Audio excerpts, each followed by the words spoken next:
On to the Board of Commissioners meeting, June 5th, 2023. Would someone like to pledge the allegiance? I'll do the pledge of allegiance. Okay.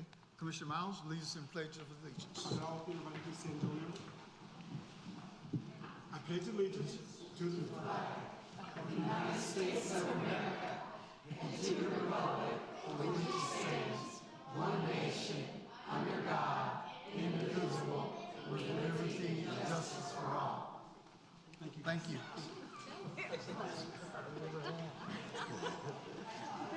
I mean, let me know where it is, y'all. I was that one out there. That's it.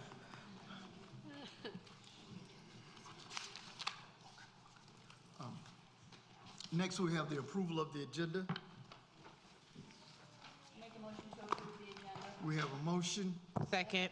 Second, Commissioner Harrison. All in favor? Before this part, when I pull that mayor, we'll do a couple things. You need something pulled? Yes, sir.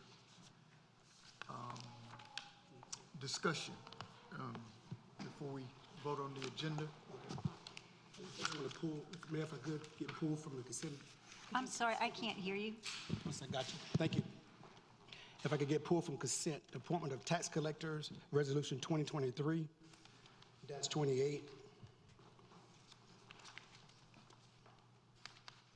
Also, the budget amendment contract service IT ordinance 2023-46.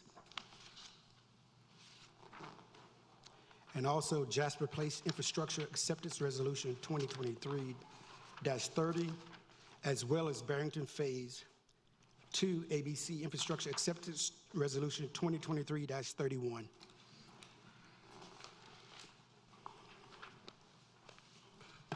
We have a motion and a second and We would need an amendment to that motion. an amendment to the motion.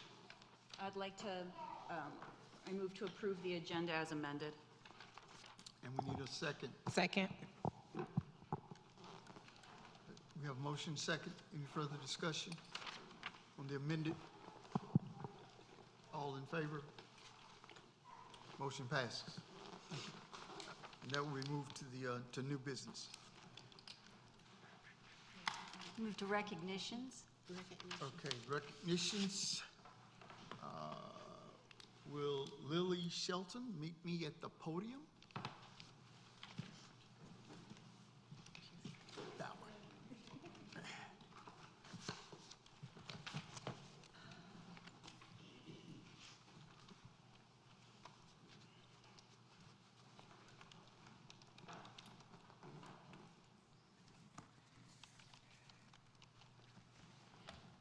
School recognition for Lily Shelton.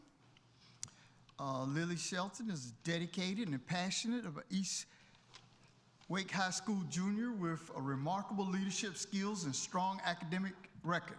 Her commitment to student council, dance, and church, her current roles as junior class vice president, and her candidacy for senior class president exemplifies her leadership and potential. Lily's academic pursuits reflects her initiative, self-motivation, and high level of responsibility, resulting in consistency, excellence, and excellent grades. Her interest in psychology and mental health advocacy demonstrates her intellectual curiosity and growth potential. Lily's goals are to attend med school and to become a psychiatrist. Lily's accomplishments also include being a member of the National Honor Society, the Spanish Honor Society, and the yearbook. East Wake High School proudly nominates Lily Shelton to be recognized by the town of Zebulon. The town of Zebulon recognizes Lily Shelton of the East Wake High School as being an outstanding student. She is a role model for her peers by standing out as a leader. June 5th, 2023, signed by Mayor Glenn L. York.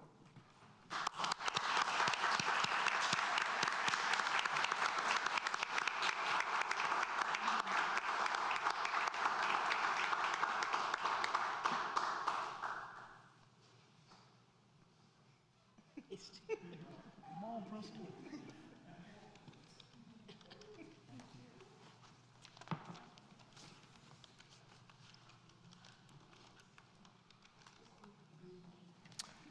Teacher, Miss Angela Weaver.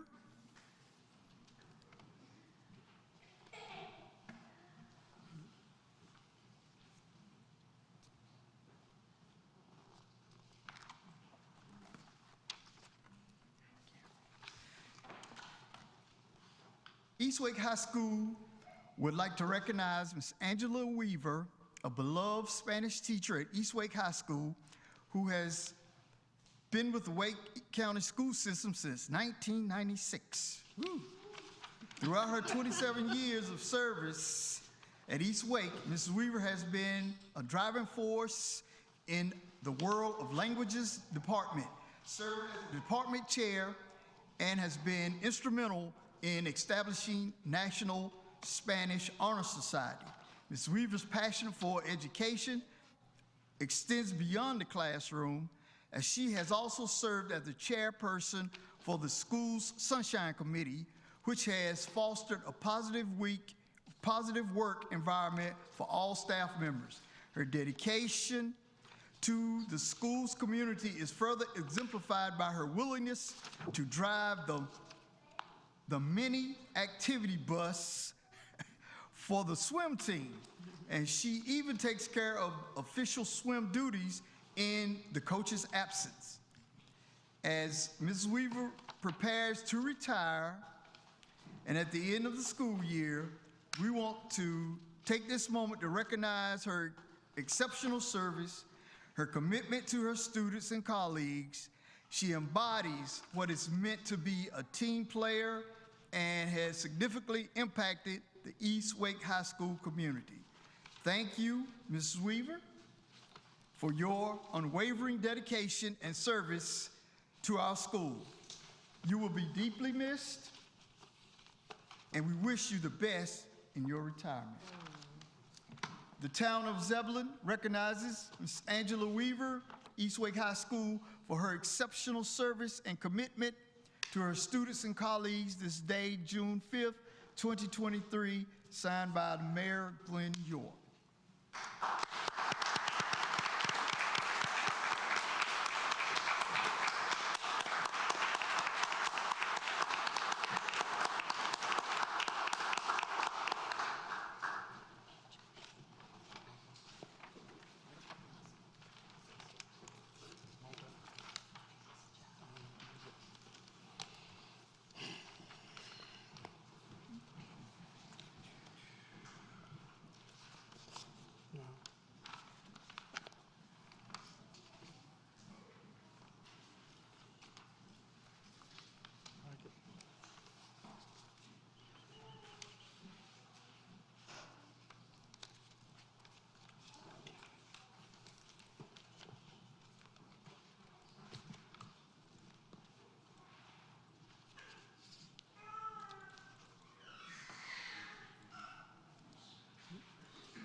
Now we have special recognition for our spring event sponsors.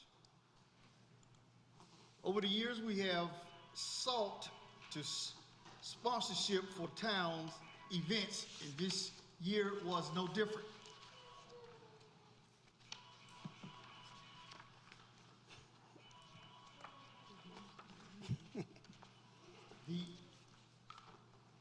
The Parks and Recs master plan also recommended the sponsorships be used for the basic level to support our key events. This year, the staff obtained more sponsorship funding for spring events than in years past. We are proud to recognize the following sponsors. Bronze sponsor, which is $500 sponsorship, is from our State Employees Credit Union and East Wake Academy. Gold sponsors were Parish Realty and Wake Med. and their donations were $2,500. Platinum sponsor is $5,000 from Germano Architect. Will Michael Germano please come forward?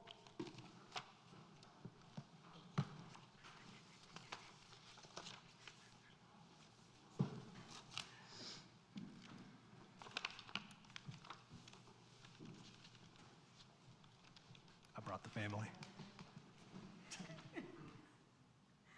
Is this everybody? Is there ready? All right, all right, all right.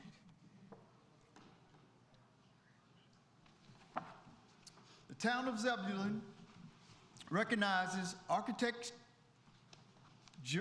Germano's Architect and Interior for their sponsorship for Spring Event Series. This was in May 8, 2023, signed by Mayor Glenn L. York.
Do we have any female veterans in the audience?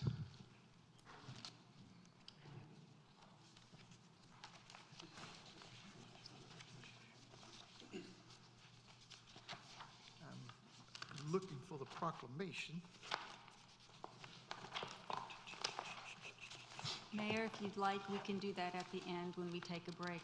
I will pull that for you. Okay. All right. Next, we have the consent agenda. We have public Oh, comment. public first. comment. Public comment, I'm sorry.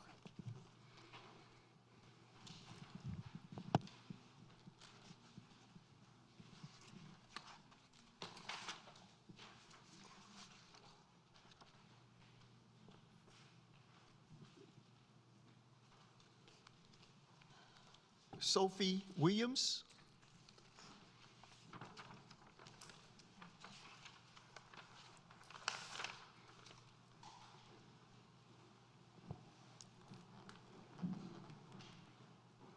Hi, everyone. I just came to represent another part of town. I have a nonprofit called Making Kids Dreams, and we go to the Gill Street playground, and every time we go, we have problems with not having a place to use the bathroom and get water. That's the only part in town that has none of that. And I just thought that was a big concern, because every time when our kids have to go to the bathroom or thirsty or whatever, we have to bring our own drinks, but then we have to go right back home to go to the bathroom. And I think that's something to consider in the budget that's coming up. Could you state your name and address, please, for the record? Sophia Williams, 509 East North Street, right around the corner from that park. We walk there at least 2 to 3 times a week. Thank you.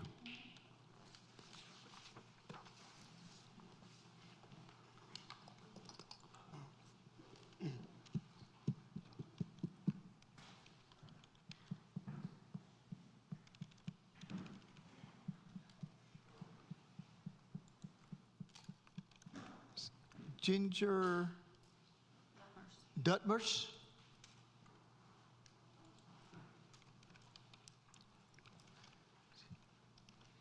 Name and address. My address is, 614 North Arundel, across straight.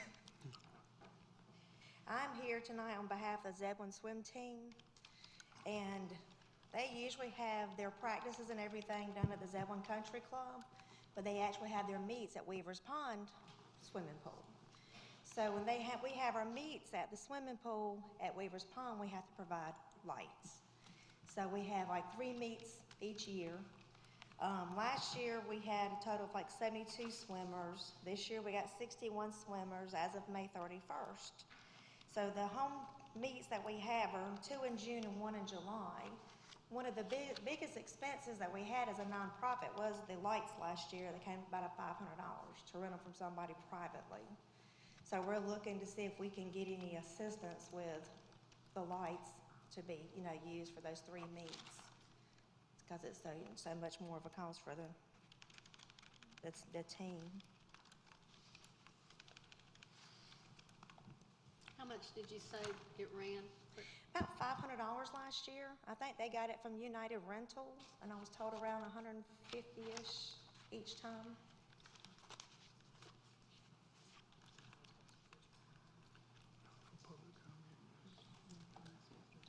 Thank you. Was there any other public comment online or need to be read?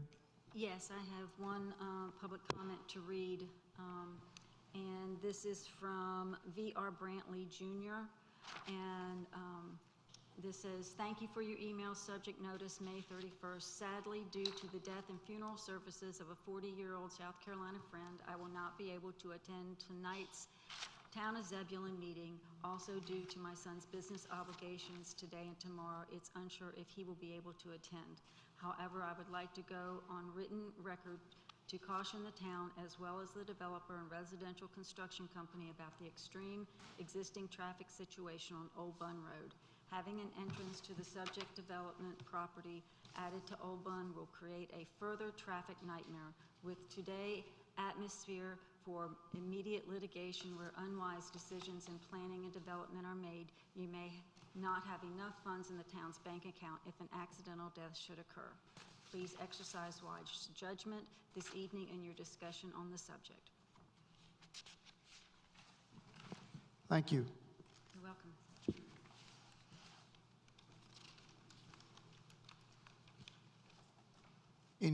Anyone else for public comment?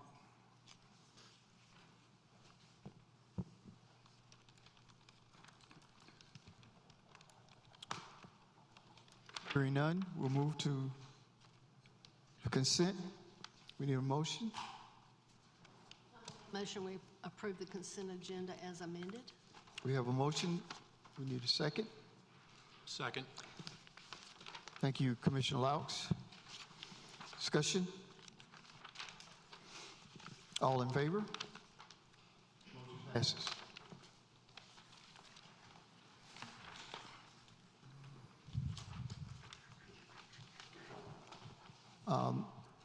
Now we have public hearing for the budget fiscal year 2024. I declare the public hearing open and ask for a staff presentation. Thank you, Mayor. Good evening, Commissioners. Some of this will be a repeat from your work session, but just to make sure that everyone has consistent information, I'm providing some of those slides from that was presented earlier.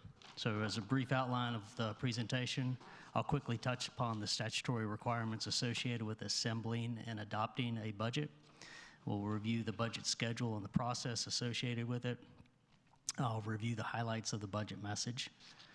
There is a general statute that gives guidance, actually gives dictates on how a budget is assembled and passed. It's the Local Government Budget and Fiscal Control Act.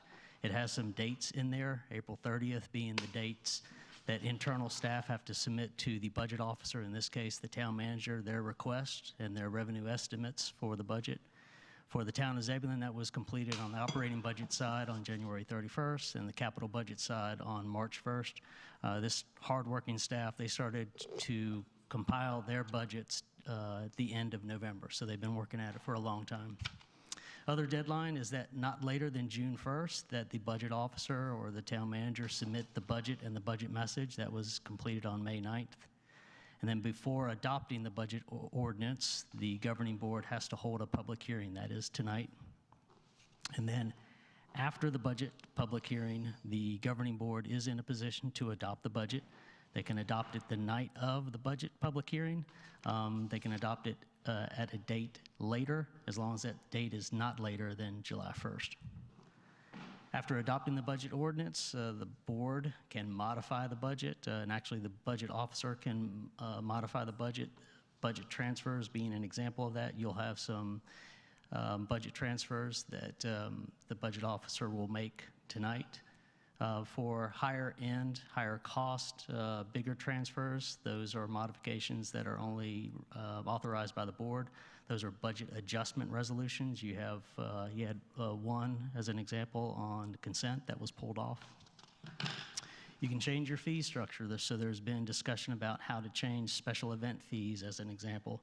You can change that after the budget is adopted. There's also been discussion about changes to your traffic impact fees. That's another example of something that can be changed after you adopt the budget. The only thing you can't change after you adopt the budget is the tax rate. As far as the schedule, again, the budget message was presented on May 9th. That went over the goals and the features of the budgeted activities, talked about the changes from the previous year. You had a budget work session on May 17th. You had another budget work session on May 25th. Again, the public hearing is tonight. You'll be in a position to adopt the budget ordinance tonight or sometime thereafter, again, just as long as it's not later than July 1st. The budget doesn't end with the adoption of the budget. We've got some mini retreats coming your way. We will get an update to the strategic plan. We'll also put you in a position to adopt a capital improvement plan in advance of the adoption of the operating budget. We're looking to compress or to get out in front of you capital improvement project items for discussion earlier, so we can put you in a position to consider a bond referendum for next year. Need some particular conversation on future parks, as well as we've been completing each year big sidewalk or greenway completions. We've completed all those projects, and we need to identify future gaps that exist within our system. As far as the budget message, goals, and features, the budget is nothing more than a policy document that implements the bigger policy document, which is your 2030 strategic plan. So it is put forth to satisfy the vision, which is a vibrant and growing community that maintains its small town charm and heritage, and recognizes the town as the organization, their purpose in achieving that vision, which is to enhance the quality of life for residents, deliver not only excellent service, but friendly service, and recognize that government can't do it all on its own, that we rely on partnerships and collaboration with both the private sector and the nonprofit sector.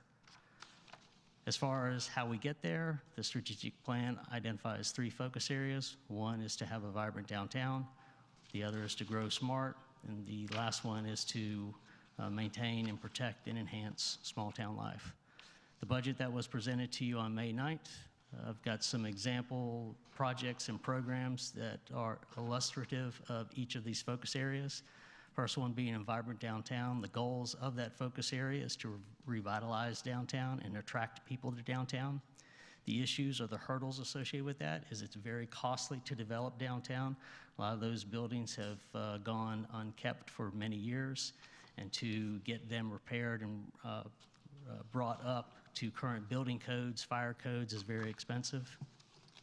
So the town has put forth facade grants, streetscape grant matches as a way to facilitate and incentivize private development, retrofit of these older buildings.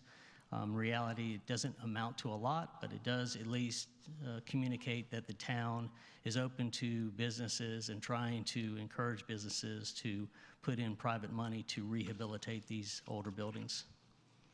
The other hurdle is there's no public space downtown. So when the town wants to have a big event, it has to close right of way.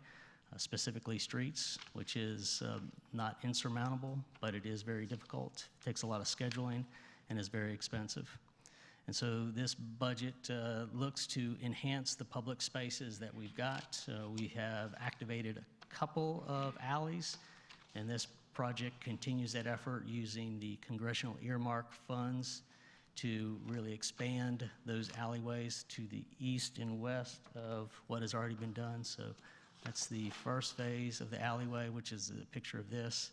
And then the second phase was up here coming up to Horton Street.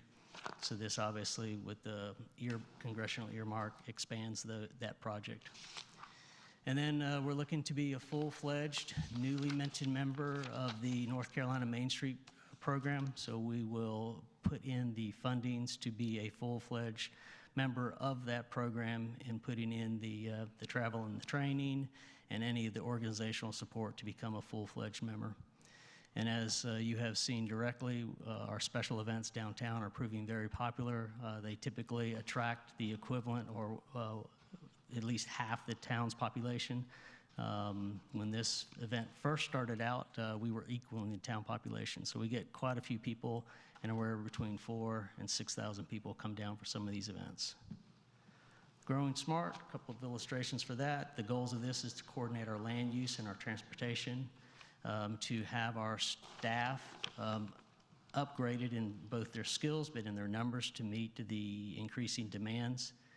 And then economic development, meaning not to just take any type of growth that comes our way, but to direct and incentivize the type of growth that we want to see. Some of the issues is we're already growing. So talk about the coordination between land use and transportation. We've got quite the network of farm-to-market roads, which are 2-lane roads and hard surface, which worked really well when the adjacent land were farms, but now those farms are growing houses, and so we have to expand our roadway network by not only widening the roads, but adding more roads. We're also getting older. We see this most notably in our storm drain system. Some of the pipes in the ground that are collapsing on themselves are getting close to 100 years old. And so we're having to reinvest into infrastructure that many people can't see, in some cases until it's too late. So the budget features that was presented to you, we've increased staffing in both police and fire. We are growing in our need to maintain our information technology network. So we had an information technology specialist. That the demand that we've got for that service is outpacing one person, so we've added another person, but also that person was focused more on break and fix. And we really need to get more strategic on how we address our information technology needs for the future. Stormwater, as I mentioned, we've got pipe that is collapsing, and so you've got capital improvement projects that are improving the pipe. But we also need to tend to maintaining the pipe network that we've got, more frequently be inspecting these pipes just to make sure that we can identify problems well in advance. So you'll see some positions in the budget that are dedicated to increasing the maintenance of our stormwater network. Human resources, we've got a quickly growing organization. Our human resources department has been saddled with a lot of other duties, information technology being one, town clerk being another, communications being another.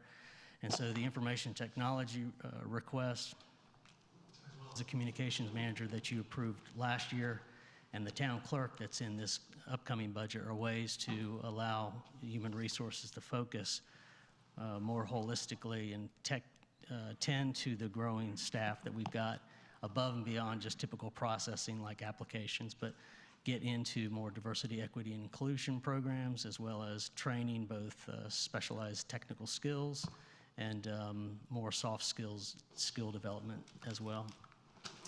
And then on the capital side, big ticket item in your capital budget is the widening, the improvement, the signalization of the intersection of Old Bun, Shepherd School. We are right now in the midst of property acquisition. This budget includes funding to go to construction once that is complete. And then the last focus area, small town life. First goal is to increase walkability, meaning that people can be connected, not isolated to their neighborhood, so they can connect to each other, so they can connect to shopping, so they can connect to retail, so they can connect to parks, community centers. So we're looking to identify physical gaps so people can walk to different destinations, but also to increase the connectedness between neighbors themselves. In a town where we are growing it by as much as 7 people a day, 2.5 families a day. Those are families that land here. A lot of times don't necessarily know the geography, don't know their neighbors, so we're looking for those programs that get neighbors connected to each other as well. So the issues is on the walkability, we have gaps. We've got physical gaps in the system, and that's we've completed a lot of projects, and we'll be talking about other projects to move forward on in this fall's mini retreats.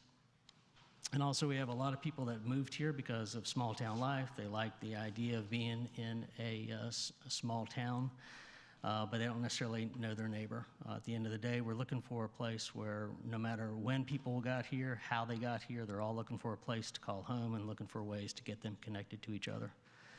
So this budget continues community engagement efforts. The top right picture is an example of our police academy. We'll expand upon that. We'll have a citizens academy.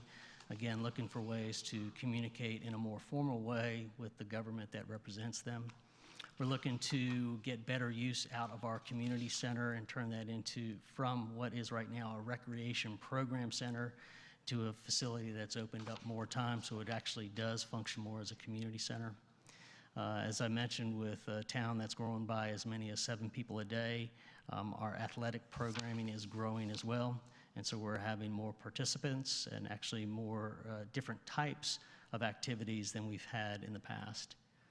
Little River Park is the next park that we're bringing online. The funding to move to the next phase is included in this budget that has been presented before you. As far as a comparison of changes between last year and this year, this is just a highlight talking about the revenues. I'm not going to go through this, but I do want to highlight a couple of things. If you take a look at the revenue generated by property tax, we're a little over $9 million last year. Property tax related to this year is getting close to 11. So you can see a couple things. We rely very heavily on property tax, and you can see as you all are growing and you approve these developments, they are generating a lot of revenue to support the programs and the needs of your expanding citizen base. The other thing to highlight is the property tax. Last year, we recommended 57.5-cent tax rate. We're not recommending a change to that, so the tax rate in the budget before you is the same. And then the last things I just wanted to point out, while these seem to be very high numbers, you can see in the sales tax, the restricted tax. Restricted tax, an example of that is that's a tax that's collected by a different agency. It's given to the organization for a specific purpose. So the gas tax is an example of that, where the gas tax collected by the state, portion of that comes to the town of Zebulon, but it must be used for transportation. And then sales and service, those examples of that are service that we directly provide or we provide through a contractor. Sanitation and recycling is an example of that. Our recreational programming is another example of that. Those last 3 bullet points on sales tax, restricted tax, sales and service, you can see while they generate a lot of money compared to property tax, they don't generate that much, and they don't necessarily increase that greatly.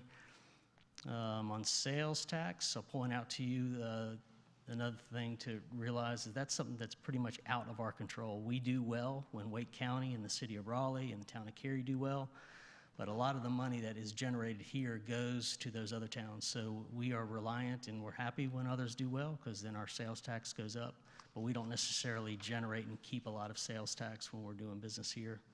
Sales and service, I think a notable thing to point out there is just, as an example, your athletics programming is really expanding. So you're seeing a great increase in sales and service. You're also seeing more and more customers come online for recycling and sanitation services. So that's a big driver for that. On the changes in expenditures, the big thing is budget from last year was $18.8 million. The budget that's been put before you is $22.3. No big changes there as far as the operating and previous debt service. That's just an example of growing the positions that I will illustrate and give a little bit more detail later. The capital, it reflects just you investing more money in your infrastructure, the old Bund, Shepherd School Signal being an example of that. And the new debt service is probably the best example of this. You charge a yard waste fee.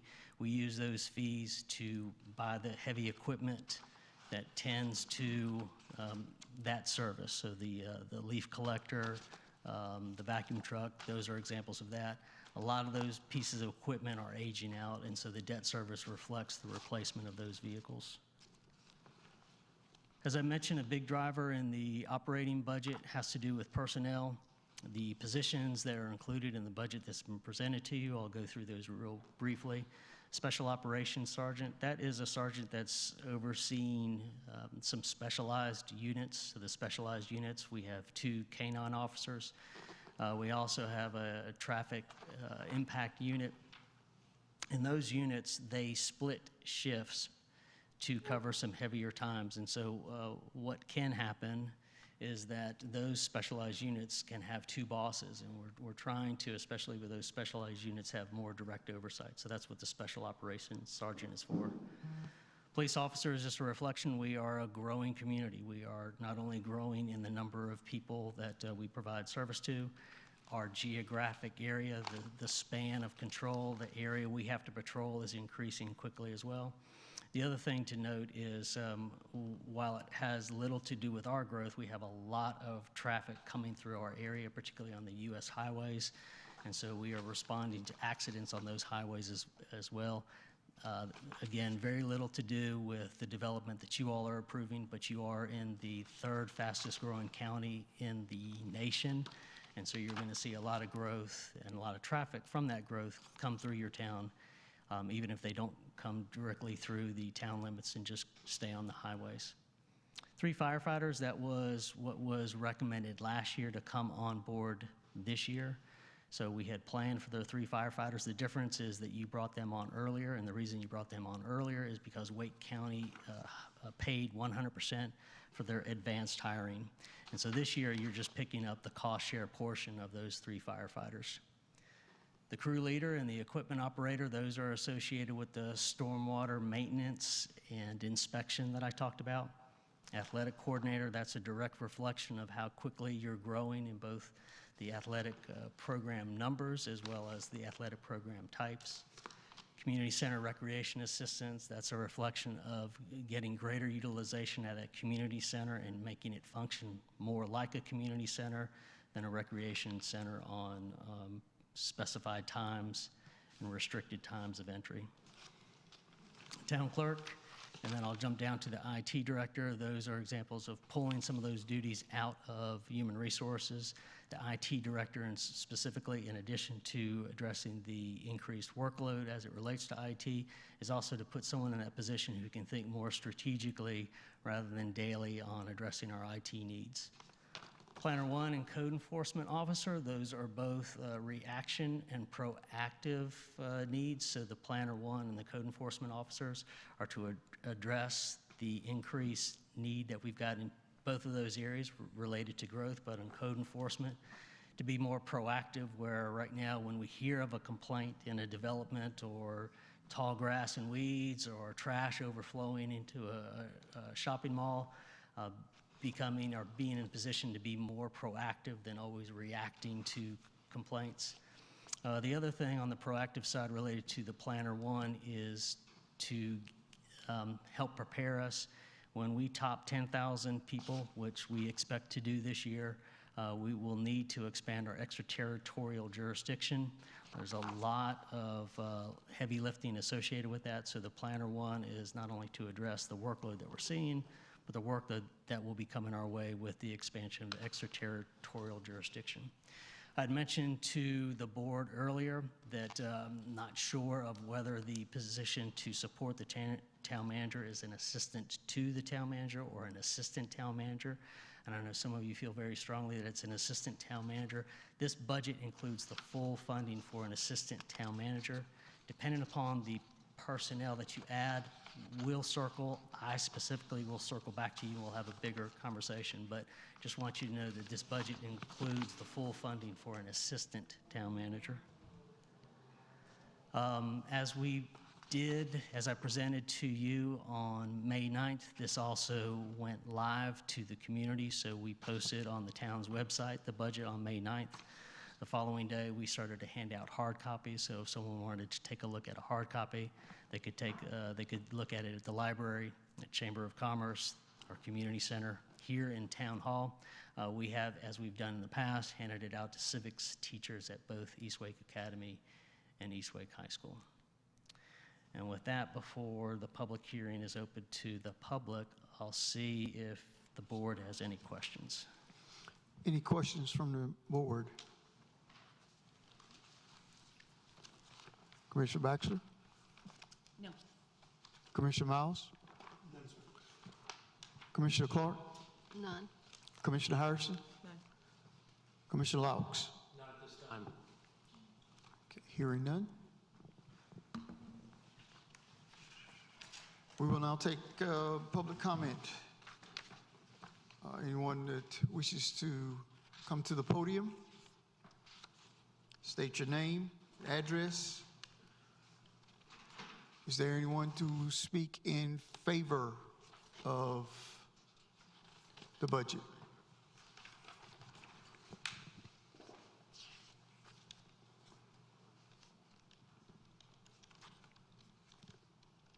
Hearing none. Is there anyone who wishes to speak in opposition of the budget?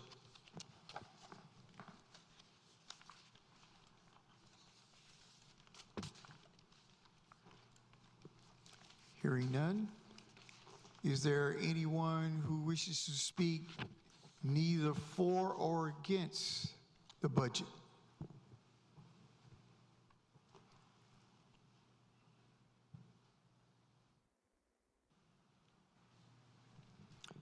Hearing none.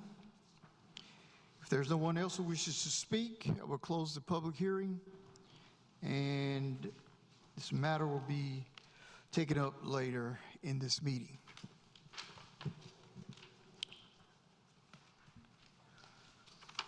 Mr. Clark. Good evening, Mayor, members of the board. The first of the old items tonight is a continuation of the annexation for Zero Parks Village. As you may recall, this was continued from the May 1st, 2023 meeting. Once again, the standards for annexation are found in section 2.2.2 subsection G of our Unified Development Ordinance. First and foremost, it has to have the owner's approval. Within the state of North Carolina, we cannot do forceful annexations. Therefore, the applicant or the property owner must petition to be annexed within the town.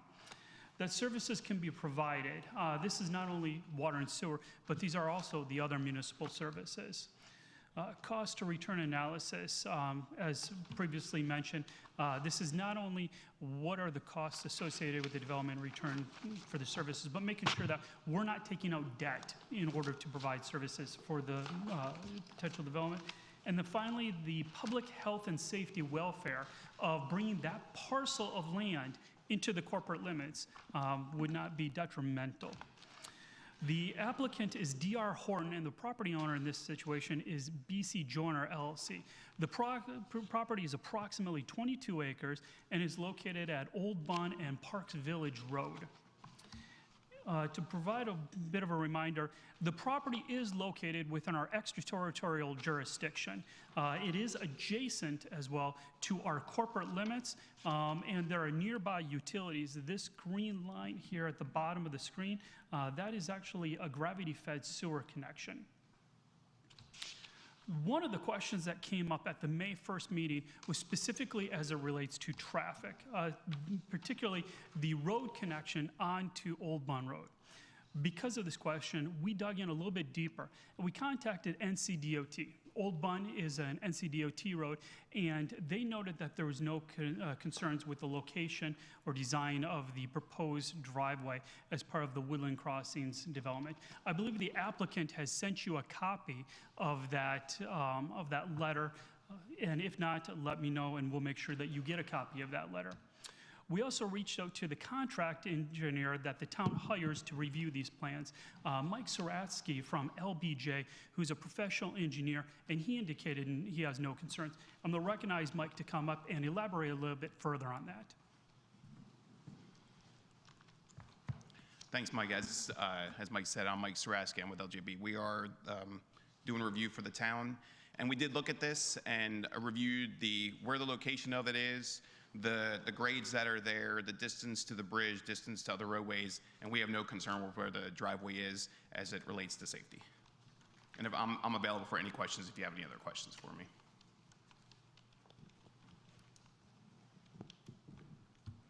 Not only did the town take action in terms of making sure that this location was going to be safe, the applicant went back to their traffic engineers to provide or to get a little bit more understanding of why the location of the driveway was there. And I'm going to recognize the town or the applicant's attorney to further elaborate on what their findings are, as well as what's being proposed.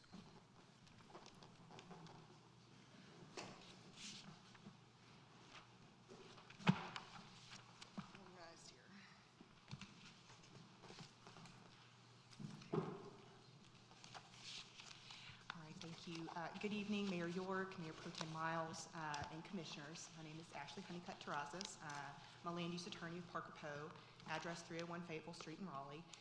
I'm joined by Kim Mulder, Brad Nelson, and Mark Altman from Davidson Homes. Just quick point of clarification, that's the applicant here, the property owner, and the applicant for the 45 lot subdivision, Davidson Homes. So we also have with us Lucas Helms from Ramey Kemp. He's a transportation engineer, like Mike was saying, who also took a look at this, and we have an exhibit for you to kind of show because we heard that concern, that site distance there on Old Bun Road from that proposed driveway. And thank you so much for allowing us to speak with you this evening. Okay. So here's the property we're talking about here tonight, outlined in red there. Almost 22 acres on Old Bun and Parks Village Road. All the properties shaded in red around it are already in your corporate limits. And then that yellow there, this is in your extraterritorial jurisdiction. So Zebulon has, development jurisdiction there. But this property is not yet in your corporate limits. And I'm here on behalf, like I said, Davidson Homes, who owns the property and has submitted the application for voluntary annexation into your corporate limits. And I want to start by answering a question that Commissioner Miles asked when we opened this hearing last month. Commissioner Miles, you asked why you, the board, sometimes look at development projects planned for properties requesting annexation into Zebulon's corporate limits, and it's a good question. So in annexation cases like this, where there's a by right development plan for for the property requesting annexation, the development plan is really relevant for two reasons. So first, it's relevant to the question of service provision. State law requires that you provide the same services to all the properties in your corporate limits. So when staff is evaluating whether the town has the ability to provide those services to the property requesting annexation, they're taking into account those development plans. And second, it's relevant to the question of anticipated tax revenue. So only property owners in your corporate limits pay you property taxes. So this is one of the primary benefits of annexation for the town, and your staff considers the development plans for properties requesting annexation when they're estimating the anticipated tax revenue. But we definitely heard a desire from the board to learn more about what is a relatively small neighborhood that's planned for this property. We certainly understand the desire to learn more about new residential neighborhoods coming to the area, and I know that you all thoroughly reviewed this information before you approved the annexation for the Pierce's Road property, the other conservation subdivision last month. So we heard your questions. We sent you more information about the project, as well as information about the access drive that we heard those concerns about last time.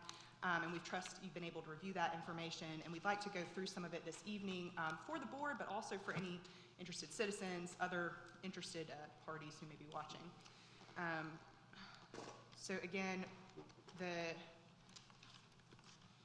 property owner requesting annexation here is Davidson Homes. They're a private southeastern home builder, builds beautiful quality homes.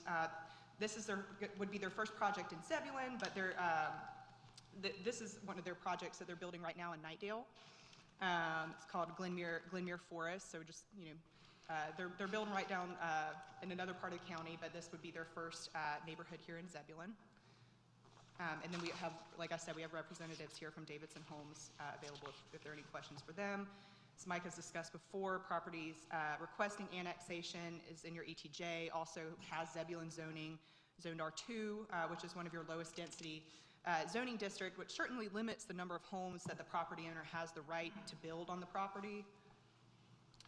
Since 2021, for over 2 years, Davidson Homes has been in the process of planning this neighborhood with your town staff and relevant state agencies, which is permitted under the property Zebulon zoning. They now have a site plan for a 45-home conservation subdivision, which means they will have to preserve and legally protect over half of the land area and natural resources on the property. So that image there on the left is the project's conservation plan. All that there in green is the conservation area. Legally preserved natural resources, that can never be developed. There cannot be a woodland crossing phase 2 right there. As you can see with the image on the right, that's the area being preserved is primarily mature trees that would otherwise not be protected, and I think that's it's a good thing that your ordinance incentivizes this type of conservation. Also, this project will bring improvements to its frontage on Old Bun Road and Parks Village Road. It will provide widening and dedication of right-of-way for the planned eventual full widening of Old Bun Road to a much larger road than it is today. And that little snip down there at the bottom is from your comprehensive transportation plan map that shows that this is a planned 4-lane divided road, and that there in orange right there is the portion that we're widening there. And then with respect to the streetscape, what this neighborhood will look like from the street, project is proposing street trees in the right-of-way along both its frontage, as well as a dense type D opaque landscape buffer with a berm and a fence for a greener, more attractive view from the street. It will also provide a 10-foot multi-use path on Old Bun Road and a new sidewalk there on Parks Village Road, which will improve pedestrian connectivity and safety. Is that the purple? Yes, exactly, Commissioner Baxter. So that purple there, it looks wider there on Old Bun Road. That's the multi-use path, and then it's going to continue up and be a 5-foot sidewalk there on Parks Village Road. And then, like Mike mentioned, we also heard those questions and concerns about the planned access drive on Old Bun Road, and your staff discussed it a bit, but NCDOT has reviewed and confirmed that the planned access meets all the DOT safety standards. They went out there, they reviewed, the engineers reviewed the site. I have this letter. I did send it to you by email, but I also have a copy that I can hand up. And then I also, Lucas Helms here, right here with me from Ramey Kemp, transportation engineer, also went to the site, took his own measurements, put together an exhibit on site distance showing exactly how those site distance safety standards are met here. So I will, and that's that snip there at the bottom, and he will do a much better job explaining what that shows to you here in a second, and I will pass that up to you as well.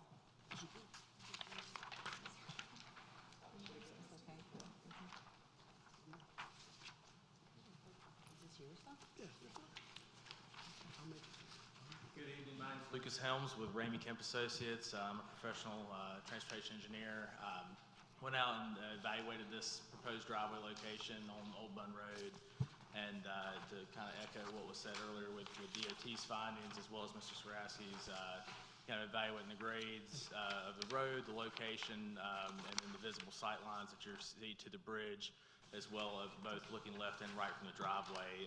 They both meet and exceed the requirements by North Carolina Department of Transportation. So there's no concerns as far as sight distance or visibility where this driveway is located that would cause a concern for us at its proposed location. So I'll be available for questions, any specifics, but what you see here is just kind of an exhibit showing that the minimum requirements are met and exceeded in both directions.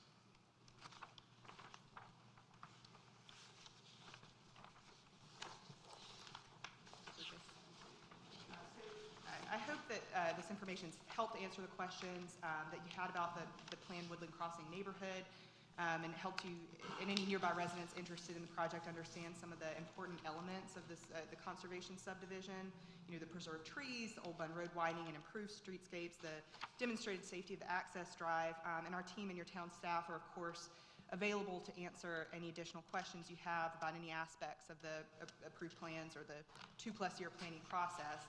But I do want to bring this back to the annexation question before you tonight. why you should accept this voluntary annexation petition to bring this neighborhood into Zebulon's corporate limits. And I pulled some of the relevant annexation policies here from your comprehensive plan.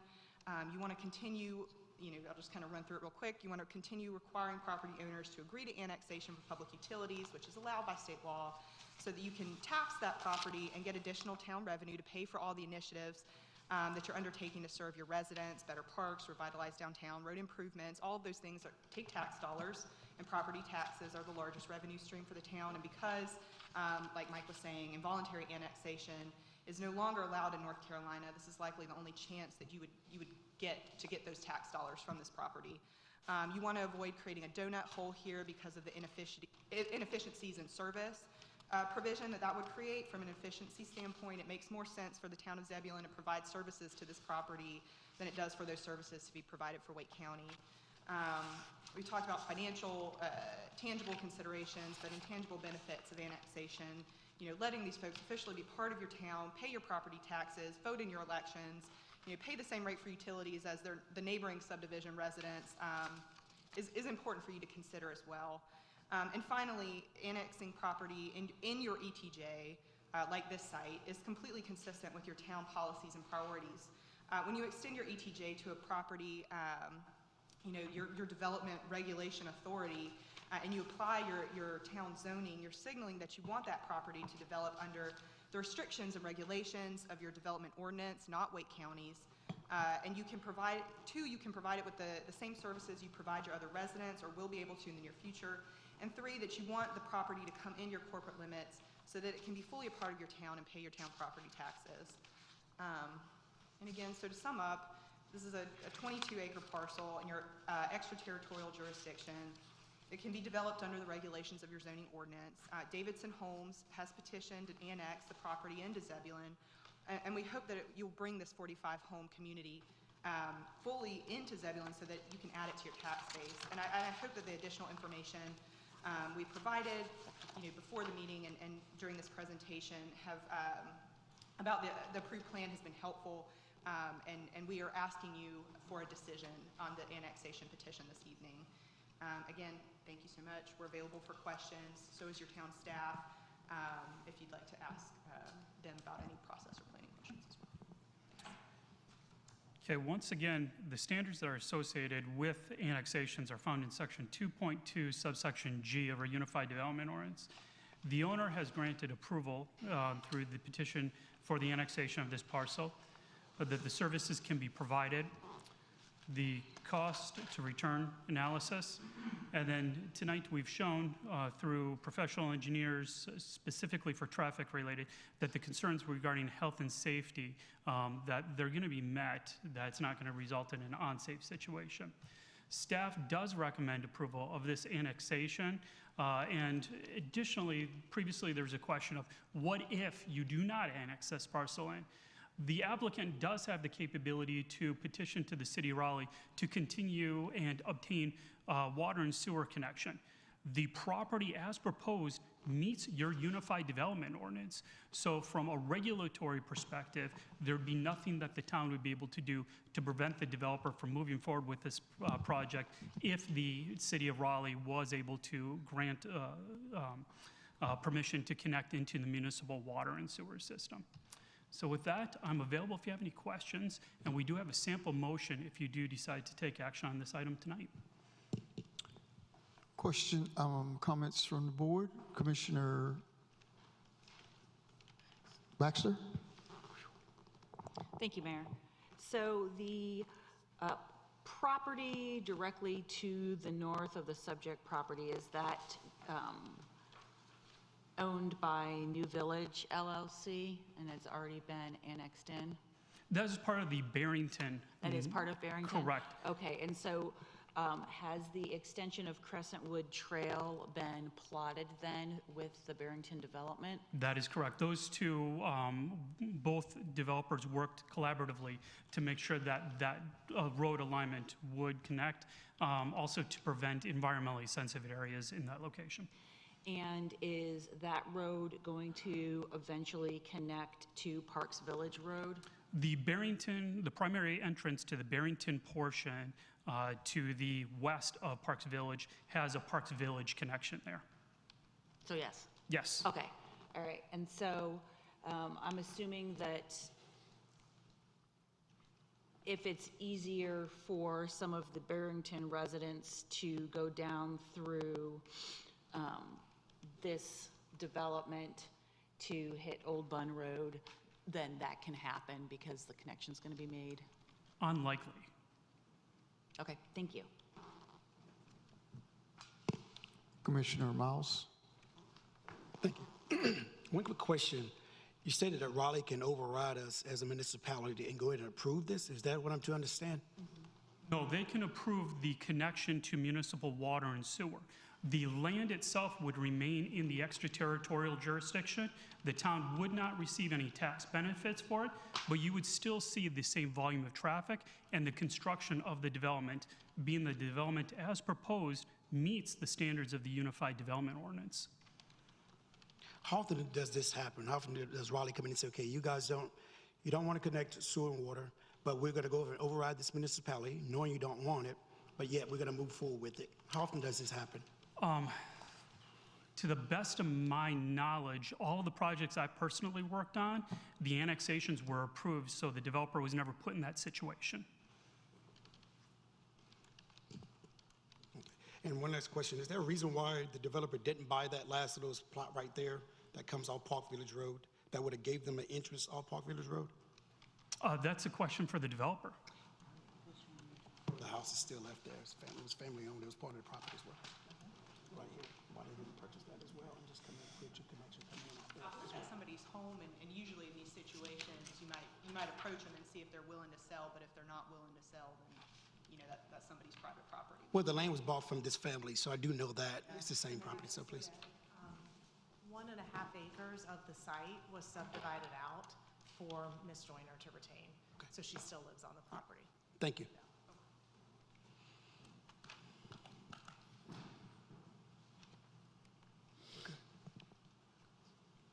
Commissioner Clark. No comments. Commissioner Harrison.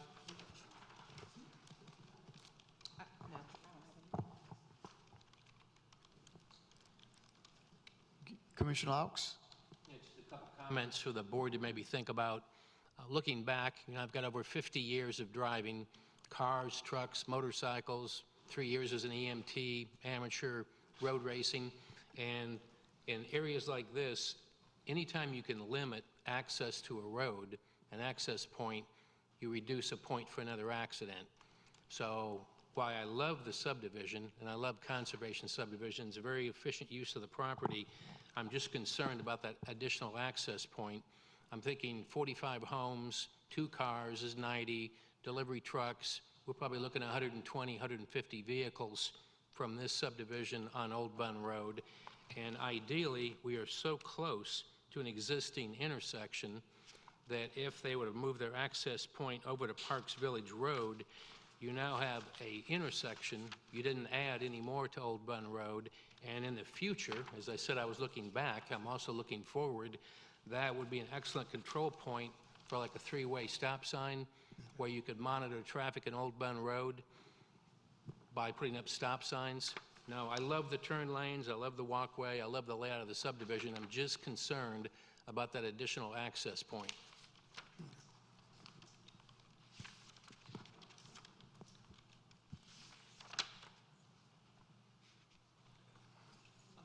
Yeah, I'll address that kind of briefly. So 45 homes, kind of as you mentioned, relatively small in nature, especially compared to some other developments up and down the road.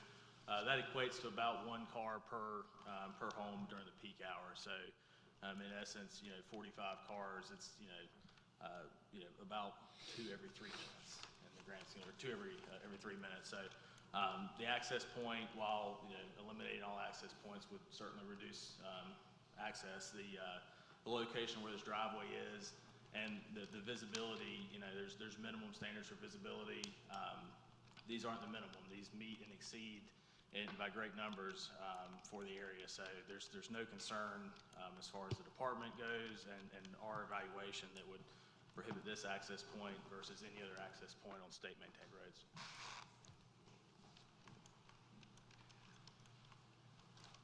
Commissioner Miles? Just one quick question for you, Mike. How easy it seems to be sometimes we have to work with NCDOT to get them out and take a look at things. So we've met kind of like quarterly with NCDOT recently. It seemed like it was a challenge to get them out and take a look at it. Is it very easy for kind of like developers to come out and get those North Carolina DOT out faster than we can and take a look at that? Because the letter we received, I mean, that was in a timely manner. Is that something we could look at too as well as a municipality in the future?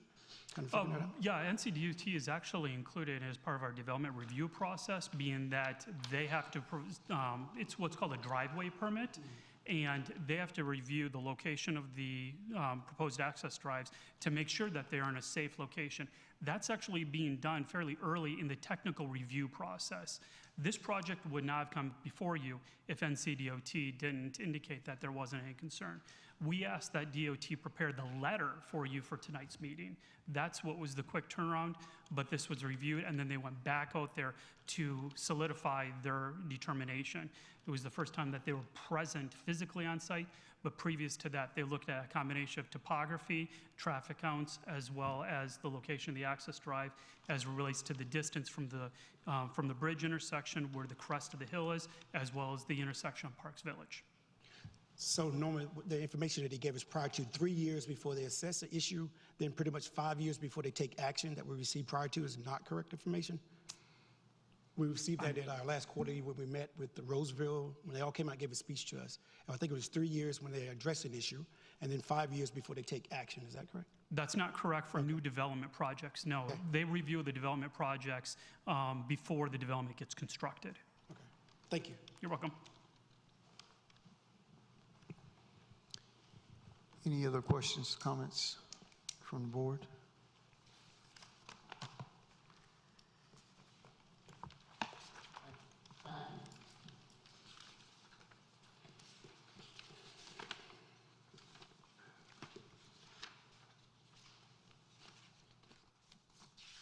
At this time, is there a motion to approve ordinance 2023-42?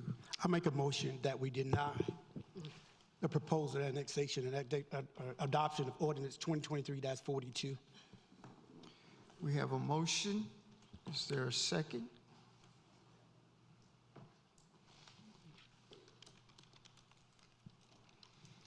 There's no second. Motion fails. It dies for lack of a second. Dies for lack of a second. I would like to move to approve ordinance 2023-42 for the annexation of Wake County PN 270670940 into the Zebulon corporate boundaries, finding that the standards of section 222G are met. We have a motion. Is there a second?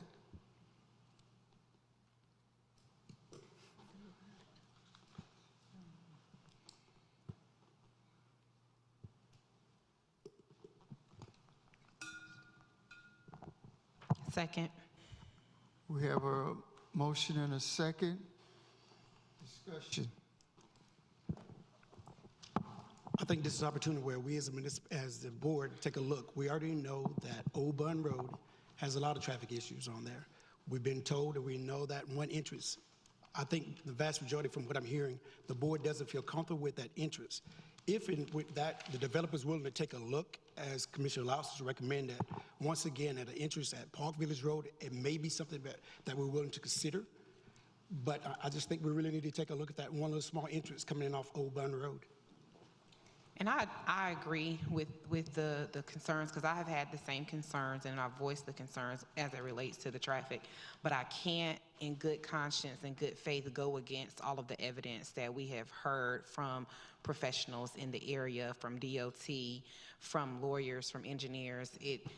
While I have the same concerns, because we travel these roads every day versus the people who are giving us this information may not travel these roads, but as the experts in this field, different assessments have been ran. I hear everyone on the board and I hear the concerns, but it's challenging for me to go against so much definitive or so much expert. resources that we've received tonight. It's just challenging for me, so. Commissioner Laux? I have a question for the developer, if I may. As I said, I do like the conservation development. Is there any reason why your access point could not be relocated to Old Parks Village Road?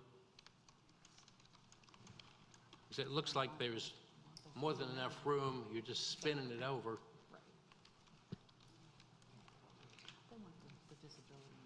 I mean, I will say that that's our conservation area. That's where our trees are up there at the north, and then you'd have to have it very close to that intersection, and that, which might cause intersection spacing issues, and I'll let Lucas, if you want to talk about that.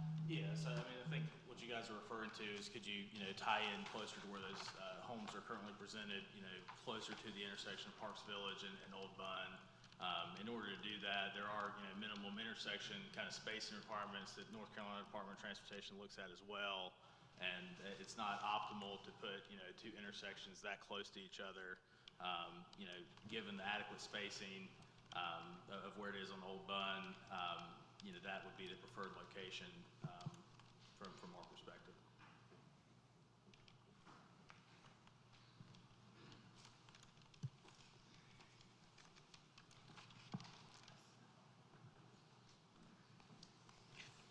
That's it. Thank you.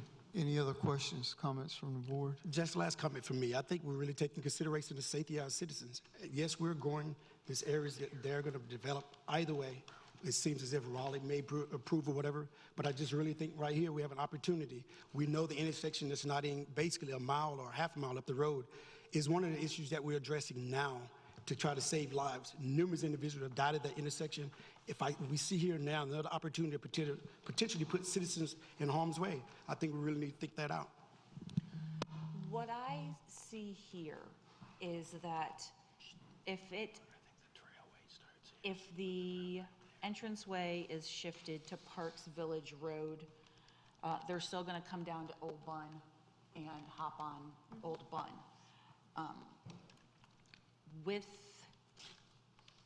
annexing them in, they will have to do the road widening, which I think as far as a safety, from a safety perspective, that is very important to have that road widening done, as well as the extra walking space. And we're going to see a more dense buffer along the front of that subdivision so that there's not going to be the exposure to the road that they would have, I'm assuming, if we were to allow them to develop any other way by not annexing. So that's kind of where I'm sitting, is that I personally would like to see them have to pull out onto Parks Village Road first and then come down to that intersection. I'm not going to lie. I think that ultimately would be the best way to do it. But is it enough to deny the entire annexation and the subsequent road widening, et cetera, et cetera? I don't know. And I guess when you put it in that way, Commissioner Baxter, it's like, is it enough to turn away the whole thing and it can still happen? They can still go to Raleigh and it can still happen. So does it make sense for us to just say no to this entire project, knowing that it can still happen within our town? So each time we come about for a developer, we're going to get, it can still happen. So we're pretty much sitting here null and void because we're either at the beck and mercy of Raleigh or pretty much annexed. Now it's annexation. We have to look at it. If we save one citizen life, I know if my child, my mom, my grandma was turning that entrance right there. I grew up in that area. I know that area. So knowing that area potentially putting one citizen in harm's way, if we lose one life at that intersection, that's one too many for me. So to ask at this moment that we have, where they could potentially move that entrance just a little bit, half mile of the road, and potentially save a life, I think it's very important. And I agree. I totally agree. There's definitely one life is important. And so when we're looking at this particular neighborhood or this particular development, we are thinking lives, we are thinking safety, we are thinking what makes the most sense. But our argument right now is, does this make sense for us? Is it safe for us? And if we are going to talk about all of the different developments that are coming to Zebulon, what we have to go against Raleigh, that's a bigger conversation that we're gonna definitely have to deal with, so that we do have some power with what comes to Zebulon. But right now, this is what we're faced with. And that is where we are. Now, we start the conversation now, here. That's what we're doing now. We're setting the foundation for the future. We've heard Old Bun prior to. We know the issue with Old Bun. What we got when we came here was this, that, oh, we didn't address it at the issue, at the time frame. We didn't have the rules and regulations in place to address it. Now we do. This is what we're set up for. As a municipality that's the second fastest growing in North Carolina, as we stated earlier, 7 people per day, 3 families a day. It's time to address the issues now. We can't keep putting it off and saying, wait, later on. The time is now. The urgency of now is to get it right while we have the opportunity to get it right now. But I believe that when people were saying the issues on Old Bun Road weren't addressed, having been on the planning board, it was more of, we didn't address the need to require road widening, and we didn't have the UDO in place, so we didn't have some of those tools available to us that we do now. If this doesn't come into the town, then they probably still will develop it. What will wind up happening is they won't have to follow our UDO. They won't have to take into consideration our utility allocation policy. Actually, they won't have to with this project since they've been working on it for so long, correct? That's correct. It's been in the review for over 2 years now. So they won't have to do the utility allocation policy, but they will be preserving a large swath of woods, which is also pretty important to our health and well-being for community members. I don't like it coming out where it is, but I don't know that it's enough. And if we were talking about a trolley decision, do we pull the lever and run over one person, or do we pull the lever and run over 3 people? Like, that's not, we don't have that decision to make. We can't say that one person is going to get killed, or that we're going to be saving the life of someone by requiring it. You know, like, that's too far out there for us to be able to predict. So I don't know. I mean, I like the subdivision, but I do hate that the entrance is located where it's located. So Mike, one quick question for you. So we as a municipality, we can't obligate the developer to do anything. I completely understand that. But the recommendation to move that, as Commissioner Laus has stated, each one of us has stated the same concern, that entrance. Definitely pro-growth, like the community myself, but that entrance is the biggest issue for us. For we as a municipality, what can we do, and ask that developer if they're willing to do it or not, to take a look at that once again and move that entrance on Park Village Road? For future developments, it would have to be amendments to the Unified Development Ordinance. We'll have that opportunity later this fall, because the transportation plan as well as our comprehensive land use plan will be up for the 2-year review and amendment. You make changes to those 2 documents and then follow up with text amendments to best address those scenarios. When it comes to these traffic concerns and elements, it's going to be important that we bring in experts such as Mr. Sarasky or other engineers to provide best recommendations without being overly burdensome. Thank you. Any other questions, comments?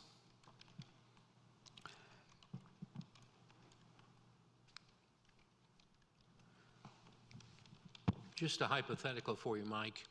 Let's assume we continue to be the greatest place in North Carolina to live. Which we will. Continue to grow, which we will. If Old Bun Road ever went to a divided highway, with a median, which is very possible with the number of houses on that road, how exactly would people get out of here and be able to turn left? Conjecture. Yeah, realistically, there would have to be a break in the median if there was going to be a left turn movement, and there would have to be additional infrastructure components. Old Bun Road is called for as a 4-lane median divided at some point. Part of that is the development community makes those improvements, such as the applicant tonight is putting that additional lane. They're responsible for center line to property line. Unfortunately, the town doesn't have the financial resources to make that a reality. The old transportation plans, they didn't take these type of details into consideration. But as Commissioner Baxter put it very eloquently tonight, we are looking at projects based on new plans, new regulations, but we're still reacting to old development. Any other questions? Just one quick question. The land across that is for sale too, correct, for development too as well? I mean, potential development. The land across from this land that we speak, it's on the market as well? I believe it is. It's on the market as well. So the potential of that development is going to take place, what you're stating, just to let you know. Any other questions, comments from the board? We have a motion and a second. We're ready for a roll vote. Commissioner Laux? In favor. Commissioner Harrison? Favor. Commissioner Clark? Favor? Commissioner Miles? No. Commissioner Baxter? Motion passes 4-1. Thank you.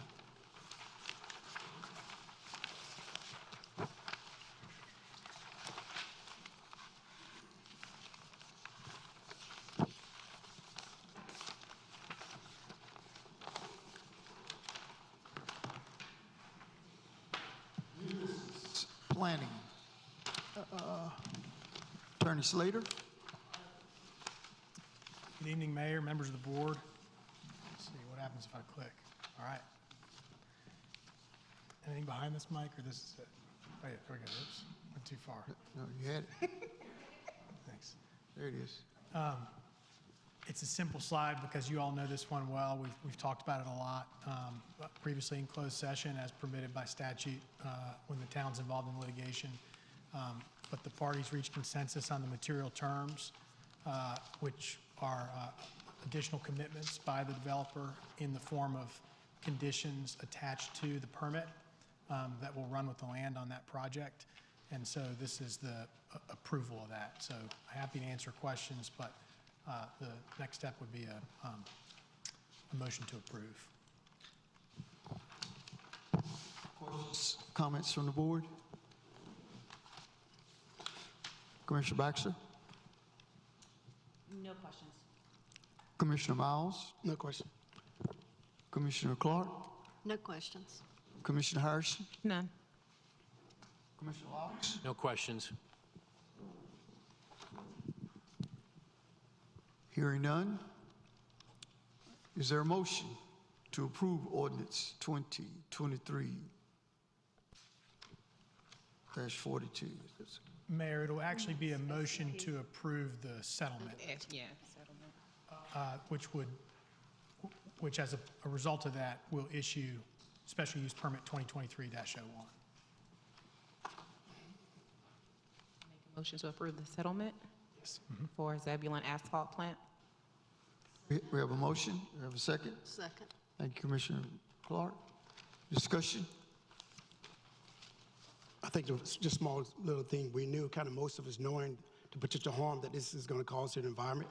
I just want that to be made on a public forum, that we all are aware that the issues that they have agreed to and kind of measures they put in place.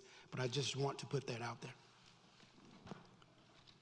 Any other comments, questions? We have a roll vote. Commissioner Laux? Favor. Commissioner Harrison? Favor. Commissioner Clark? Commissioner Miles? Negative, no. Commissioner Baxter? In favor. Motion passes.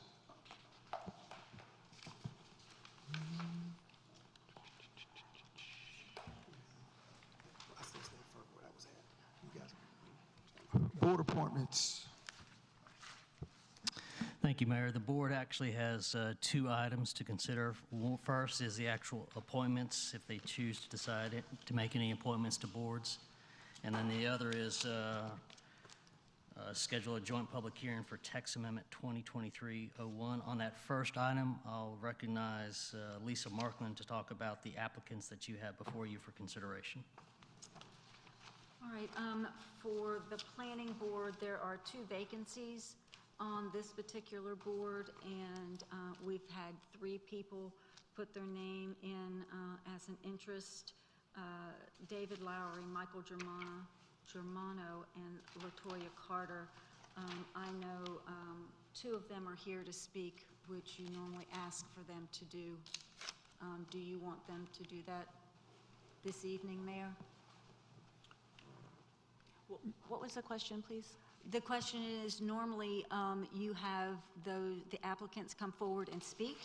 Just didn't hear the last part of Yeah, it. I'm sorry. I was asking, do you want them to do so? Because I know 2 of them are here. LaToya Carter could not be, and she sent in comments.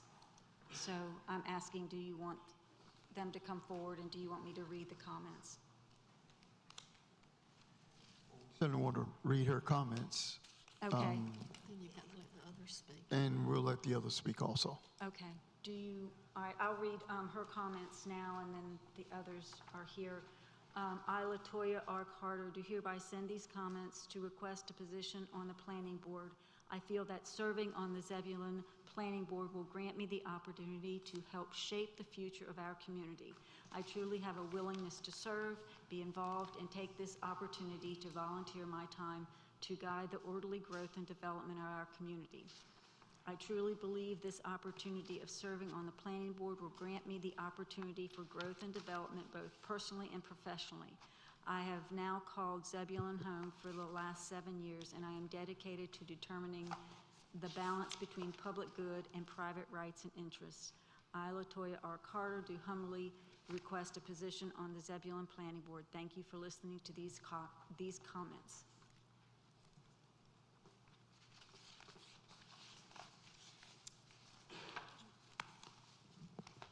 And David Lowry. David Lowry, would you come up to the podium, please. Good evening, Mr. Mayor, members of the board. First, I want to thank you. The last 2 years, the appointment that I had on the board has been a great pleasure in my life. I've always wanted to be of service to people of my community, and I think being on that board gives them a voice to help guide how we all want to see our town grow.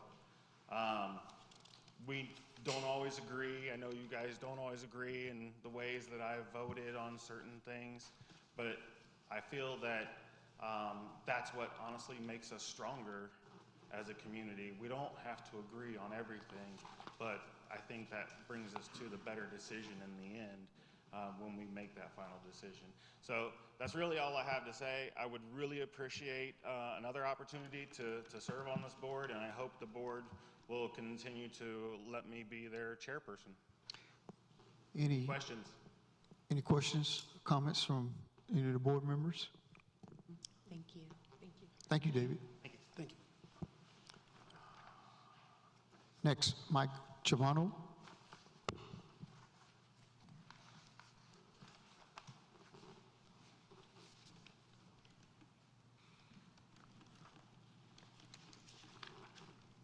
Good evening, everyone. Thank you for having us here tonight. I'm looking to continue serving on the planning board as the vice chair, along with David here. I think over the last 3 years of my appointment, we've done good work, and I think that we would strive to continue to keep the town on that path for growth and working with our comprehensive plan. So with that, I would like to just thank you guys and open to any questions you may have. Any questions, comments from the board? Thank you, Mike.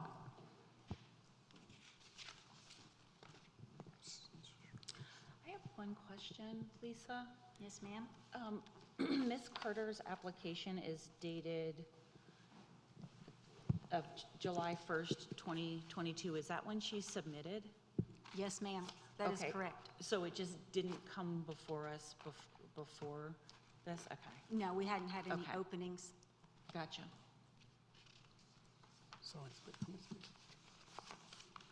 I'd like to make a motion. Are we ready for a Are we ready for motion? that? Yes, that would be correct. Go ahead. To appoint David Larry and Michael Germano to be reappointed to the board, planning board. We have a motion. Is there a second?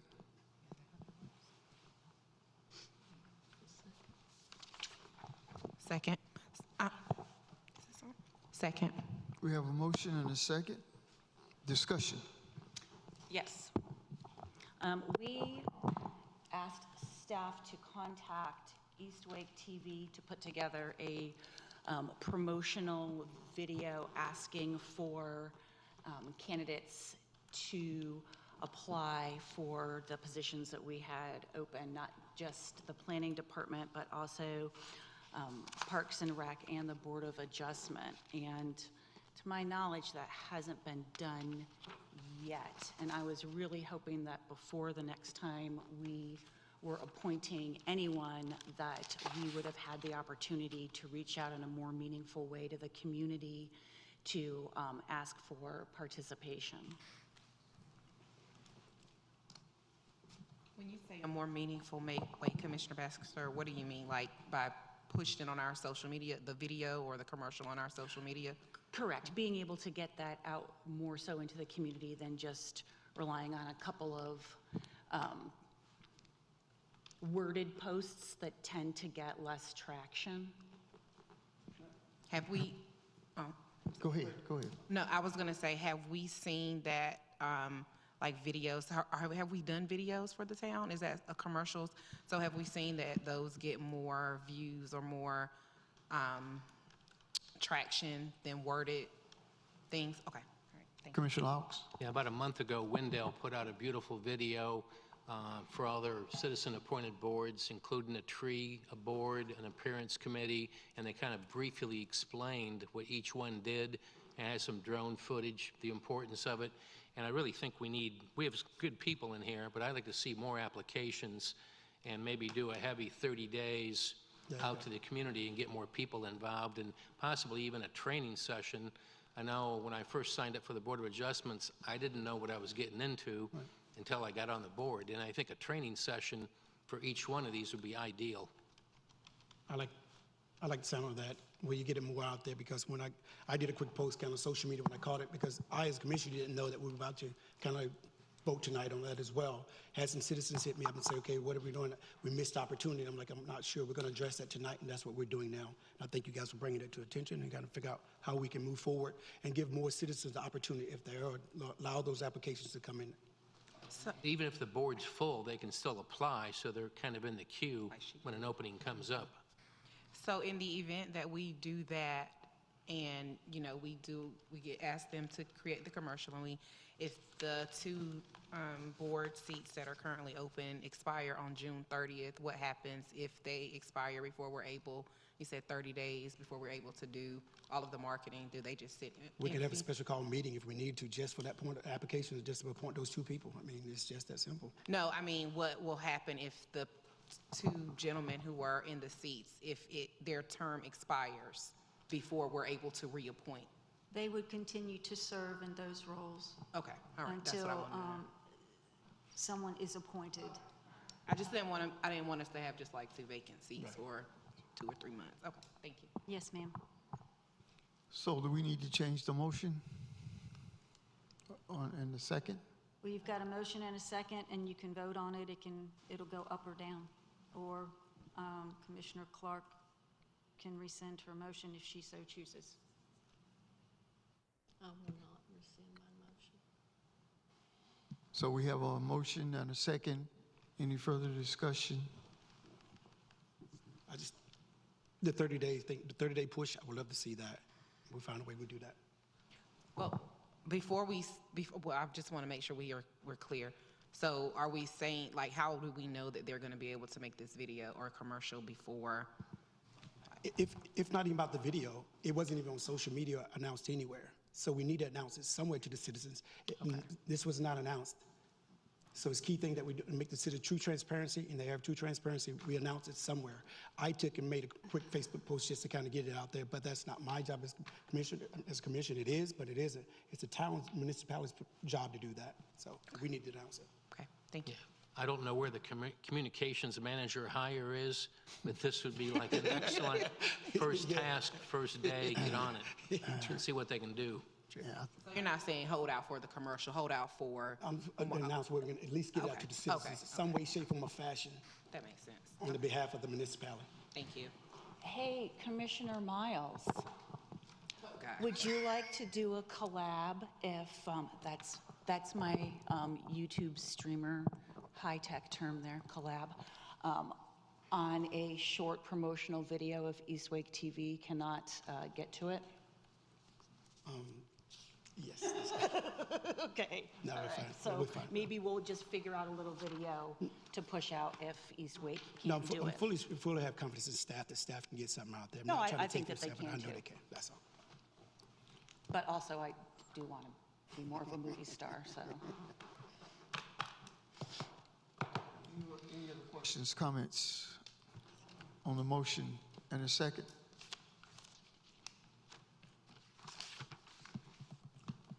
Are we ready for a roll vote? Commissioner Baxter, I am not in favor at this time. Commissioner Miles, I am not in favor. Commissioner Clark, Favor? Commissioner Harrison, Favor. Commissioner Laux. Not in favor. Motion passes. Motion does not Fails. pass. So now, do we need to give directive to staff to ensure that we can get? Does staff have the direction? Let's be a little bit more clear on what the board is looking for. I think for me, in the era of true transparency, that we find some way to get it more out to the citizens as we do everything else. That's Spring Fest, that's anything that the town hosts, that we find a way to get it out to the citizens so we can ensure that all citizens are entitled to the same opportunity.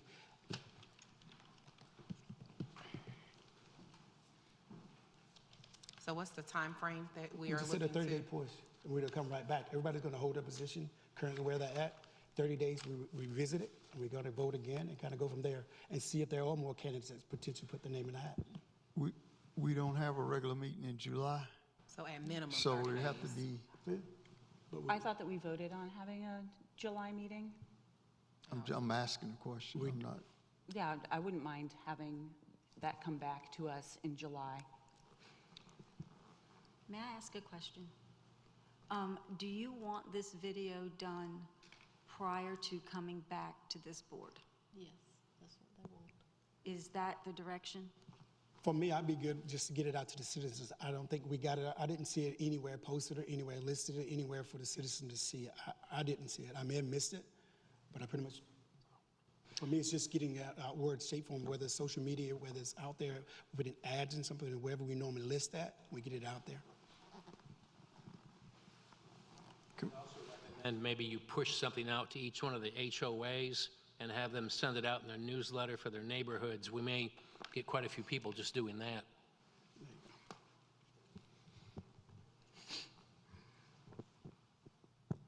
I don't know if there will be sufficient time with the HOAs being involved, how often they send things out.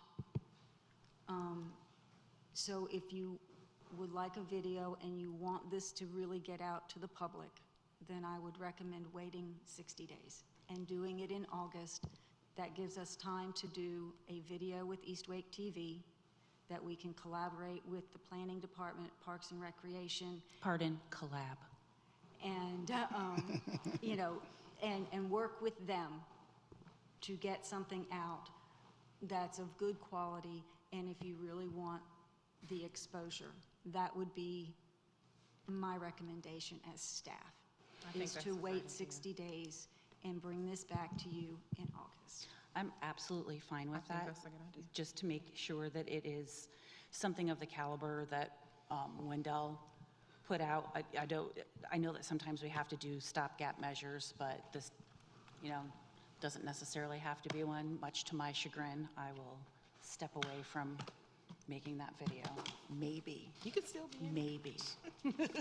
So are we in agreement 60 days? One last thing for me. Go ahead. Lisa, Yes, sir. this thing right here that we have, you guys passed out for when you do meet the mayor on Saturdays. I think this is great, very informative for citizens. I passed it out, got copies of it. They found it where it kind of breaks down the different boards and what to expect, the sense of obligation from the citizens. So Mm-hmm. it's definitely useful. Is there something we can make sure that is passed out or get out somehow, that information? Yes, we can make sure that that's on social media. We can also make sure that it's on our website, on the page where our appointed boards. Thank you. You're welcome. And I would just like to make a statement that I am so grateful to the applicants that have put in their application, and I'm so happy that we'll be able to have Dexter and David and Michael still work on the board until we get this And I figured second it. out. Definitely not to take from the applicants that is put out there. Do we have direction? Let me just check in. 60-day media push, right? Yes, please. Yes. That was short and sweet. All right, Yes. thank you. So, I'm assuming the same goes for the other appointments. Yes, sir. Now, I guess, do we want to hear from the folks that came out? I would still love to hear Yes. from. Okay.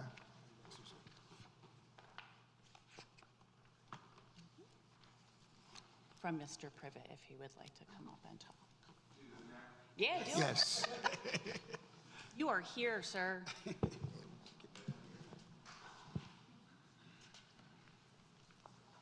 Mayor, commissioners, town staff, visitors, and residents. I'm Dexter Privet. I currently serve on the Park and Rec Advisory Board. I want to let everybody know that I'm such a proud resident of Zebulon. I was born here, educated here. I own a home here, as well as I work downtown here in Zebulon. Since I've been on the Park and Rec Board, we have navigated COVID-19, trying to be strategic to continue town involvement, as well as plan for opening the town back up. I think our most notable milestone is the master plan, and I personally would like to see that come to fruition even more. I want to do that by continuing my seat and serving on the Park and Recreation Advisory Board. To add to that, videos and stuff are great. Also, I do know that people are really, really interested, make it their business to know when it's time to vote and get involved on the town board as well. I don't mind doing a video. I think I look pretty nice, so I'll be looking forward to it. Am I on the video? Am I on the video or am I looking at the video? Either one, let me know. But I would like my seat to continue. I would love to continue serving the citizens, the residents of Zebulon. I love Zebulon. Thank y'all. Thank you so much. Any questions for Mr. Privet? Questions, comments? Thank you. Thank you.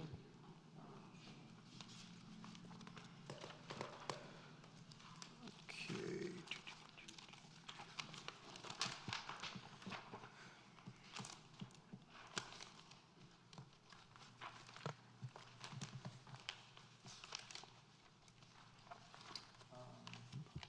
Manager Moore, speak on Board of Adjustment. Yeah, so staff recommends placing text amendment 2023-01 on the next joint public hearing agenda, which would be the August joint public hearing.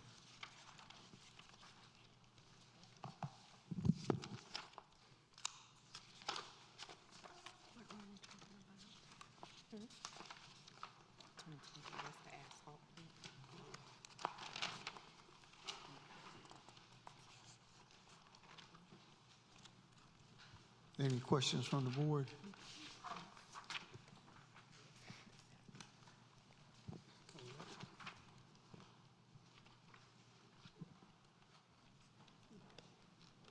Questions from the board? Hearing none. Is there a motion?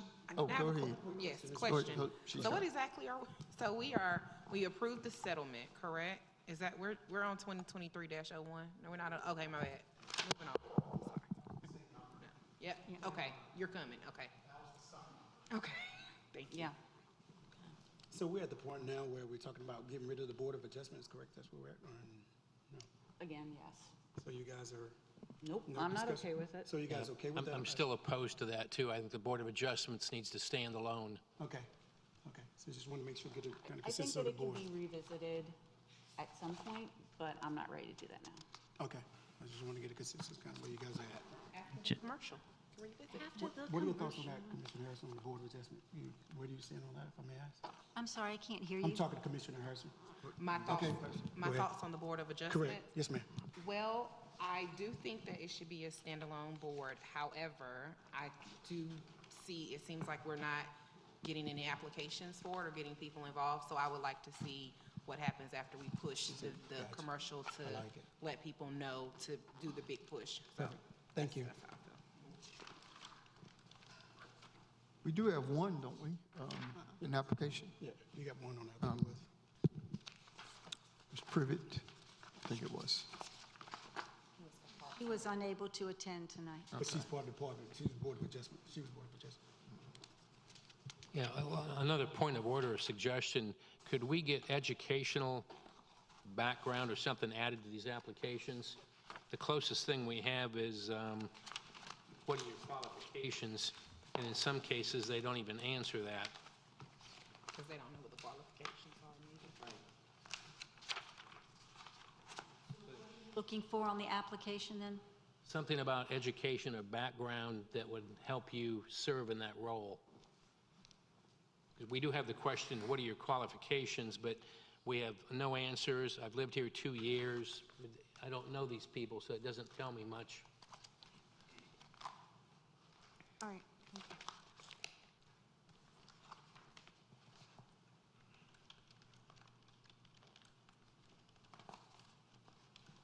For me, not that an education level doesn't necessarily say to me that I'm not going to appoint someone.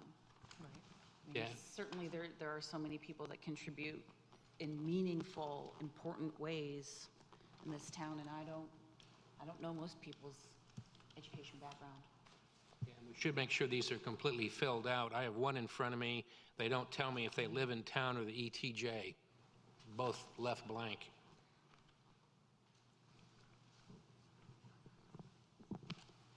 So I don't know if they're applying for an ETJ position or in town. So do we currently have something in place where when they apply, that they come to a little meeting prior to coming to, before us? Do we have something in place like that? I'm sorry, what was the question? Do we currently have like a little small session where the applicants come to us, come to you guys come to staff prior to, and then talk about what the job entitles, that position entitles before? No, sir. They do not come to staff before that. Depending on where they live, I'm not sure which application you're referring to, Commissioner Laux. And there's actually two that have not filled out where they live. They give a street address, but they don't answer the question, do you live in Zebulon, corporate limits, or ETJ? It's just left blank. If they're probably reappointments, then we know they're in town, and we didn't require it because it was a reappointment. We do require that they provide us a copy of their driver's license to show whether they meet the requirements for the position they're applying for. The applications are completed.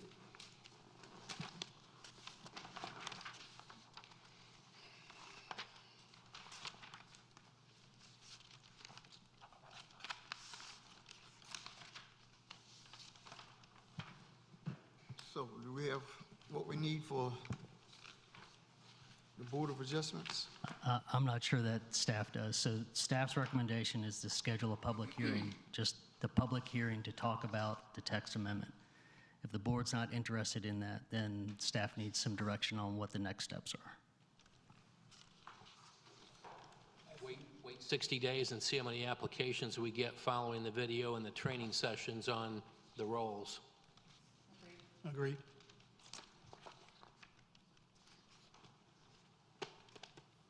Commissioner Harrison? Agreed. Commissioner Clark? Oh, we can wait. Commissioner Miles? Yes, 60-day push, and then see what we get, Board of Adjustment, then we decide which way we want to go from there. Commissioner Baxter? Yes. Thank you, Mayor.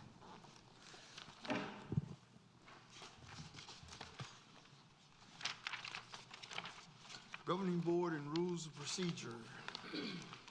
Sam? All right, good evening, again. This is a follow-up to our discussion at the work session about participating remotely in meetings. And you'll recall we went over some options there. Options included, and the kind of the policy and law behind those options.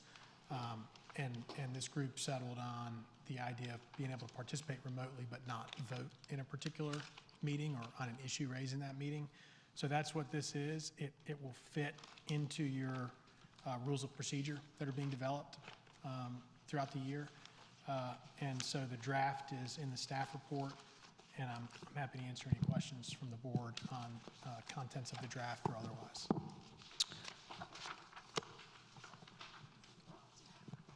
Questions, comments, Commissioner Baxter? So I would, under limit on remote participation, I think there needs to be some clarification under number 1. It says each town board member shall be limited to remote participation in town board meetings for 3 times each calendar year. And I'd like some clarification because we meet as a board in many different ways throughout the year, whether it's a joint public hearing, whether it is an actual Board of Commissioners monthly meeting, a mini retreat, or however else we might meet. So I'd like to see some more clarification there. And as well, under number 2, it says only one town board member shall participate remotely in any given town board meeting. And as we spoke before this meeting took place, that's a little bit problematic because in the case that perhaps more than one commissioner cannot attend a meeting in person, one of those, we would have to decide which commissioner would not be able to participate.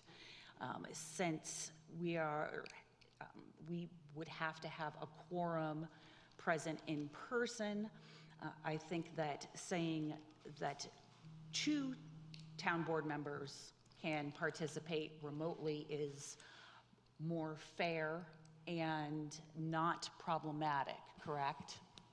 Yeah, I would agree with that. I think will all depend on how it's used, right? So like if you increase the ability for 2 to be remote and you increased the number of times one could be remote, I want to come back to that about the different types of meetings because I agree with you on that. You know, it could be problematic over time if you just kept getting 4 people here. And I don't think that will happen. But you know, until the policy's in place and we don't quite know how it'll be utilized. On the point about the meetings, you're right. I mean, they're different kinds. I think as drafted, I envision 3 because that's just where I started. But if you all are considering it, you might say, you know, the work sessions like happen more frequently than these meetings, for example. And so maybe you want a limitation for one meeting and a different limitation for another meeting. And so those are things I think you could consider. Primarily, right, work sessions and the regular meetings where this would come up, right?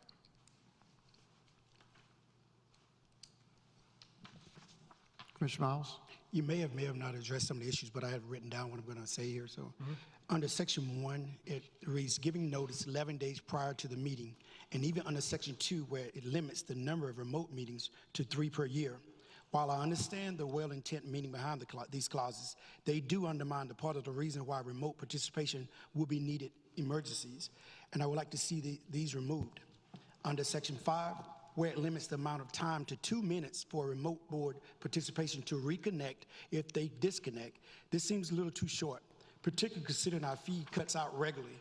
I would like to see this removed or changed. Maybe if someone does not connect and cannot connect back quickly, the presiding officer can call for a short 5-minute break to allow for the member to reconnect. Thank you. Okay, let me ask a couple questions or follow up as you all consider this. Thanks for sharing those. So emergency, I think emergency is different, right? This contemplates, I think, both emergencies but planned absences. I mean, you all know the schedule, you vote on it long in advance, you commit to the job, you commit to being here for the meetings, and that's an important part of it. But that's not to say there's not some meeting in the year, and I think in 3, that's what I'm, certainly fewer than 3, where you know you can't be there because of some a graduation or whatever happens and you can't be there, well, you could plan in advance for that, which is a different problem for participation than the emergency, than illness or emergency that you can't be here. And so those could be, those could be delineated or defined, or it could be the same. I don't have the answer yet as we talk about it, but I do see a difference in the need for any emergency needs and planned needs. All right, thank you. As a reminder, we can always move a meeting if for some reason many of us can't attend that night. Right. So we can always reschedule and move it to another day or another week, whatever. And that's my concern. That's why it was drafted with one participating remotely. You can meet quorum with two, but with two gone, then the importance and significance of then everyone else has to be there without an emergency, or else the meeting wouldn't be able to go on. It also empowers those that are there effectively more than they would be empowered on any decisions that are making at other meetings, because if you have two gone, then the three voting would carry whoever those three are that are here. So things to consider on the 1 versus 2 in a given meeting.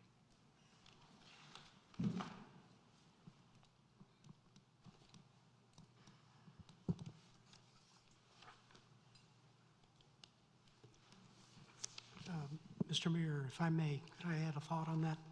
Sure. You start from the proposition that everyone comes to every meeting. Right. That's the baseline. And so if you wanted to approach this in a very conservative manner, you could go with the one person per meeting for now. And if your experience over time shows that you really need to have two, if that awkward situation occurs that Commissioner Baxter was talking about, then you could adjust it for that or take other points. But maybe if you just started with one, you could see how your experience develops. That's just a thought. It's up for you to consider, of course. Another thought there, maybe Commissioner Miles, to your point, is you only ever plan on one, but in a truly like emergency situation, perhaps the emergency could have to think about how to write this and come back, right? But the emergency could be the second, but you don't plan on kind of two open, empty seats, kind of remote spots as a course. Like that, having like an emergency, it can be two if an emergency comes up. Right, but. Go ahead. Oh, yeah, and if the one, that person has something and they know they need it and they've given the advance, then everybody kind of plans around that. And others know that they can't say, well, I need to be remote at that time also. We try to get as close as right as we can. I know it's going to be adjusted. Right. I guess I'm thinking as a younger person, listen, I have a reason for saying that.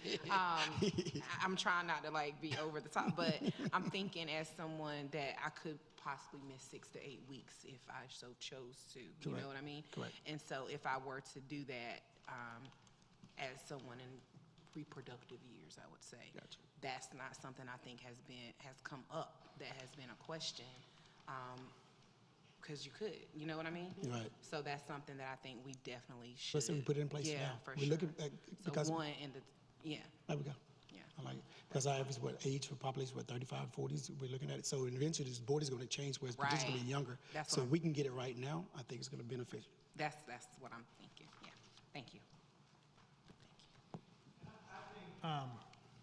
I think that's an important point to raise. I think this could address that. This could also not, and that could be addressed in a resolution or something. I mean, I think there are ways to account for that participation scenario. Sure. At least I say that from the perspective of I was not considering that in drafting this, for better or worse. I just tell you that this is more like you're planning for one here or there, and maybe have an emergency. Right. Mm-hmm. Thank you. So the time thing for is a disconnect. What do we think on that, Sam?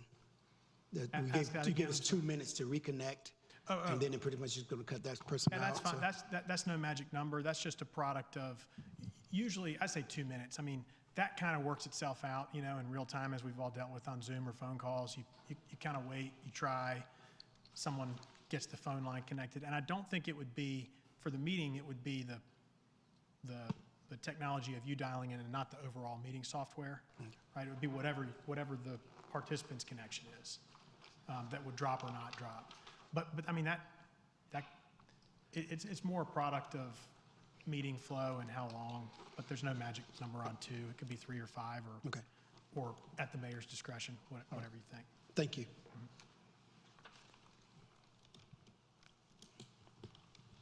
Any other questions, comments?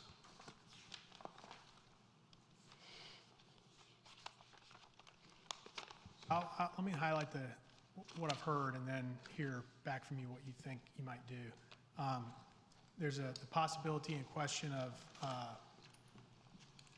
breaking down the meeting types, the monthly meetings versus, well, would you include planning board joint public hearings in that? I think I probably would with the monthly meetings. Right, the public's there, the public's a lot more involved in those meetings. Oftentimes there's public hearing and comment versus work sessions, right, which are more typically the board and the staff in that work session environment.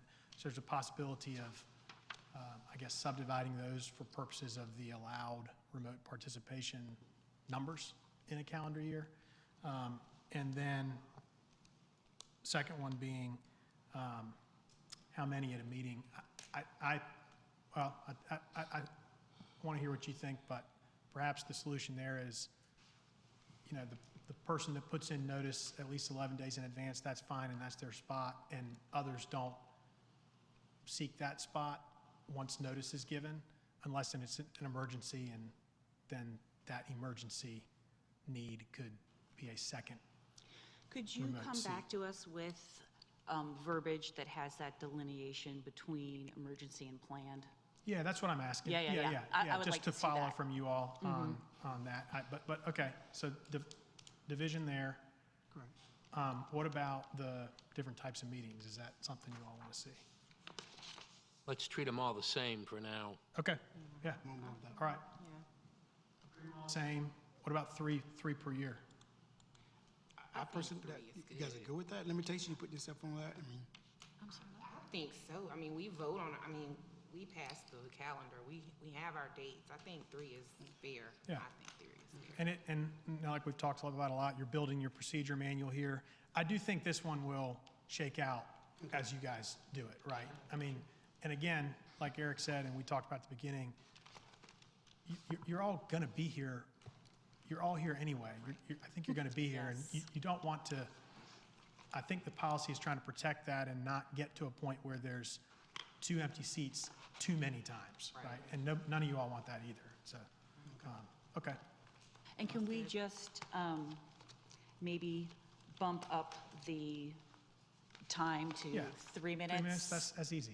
Yeah. That'll just give us a little bit more of a reconnection time if we need it. Thank you. with that. That's good. Thank you, Sam. Thank you, sir.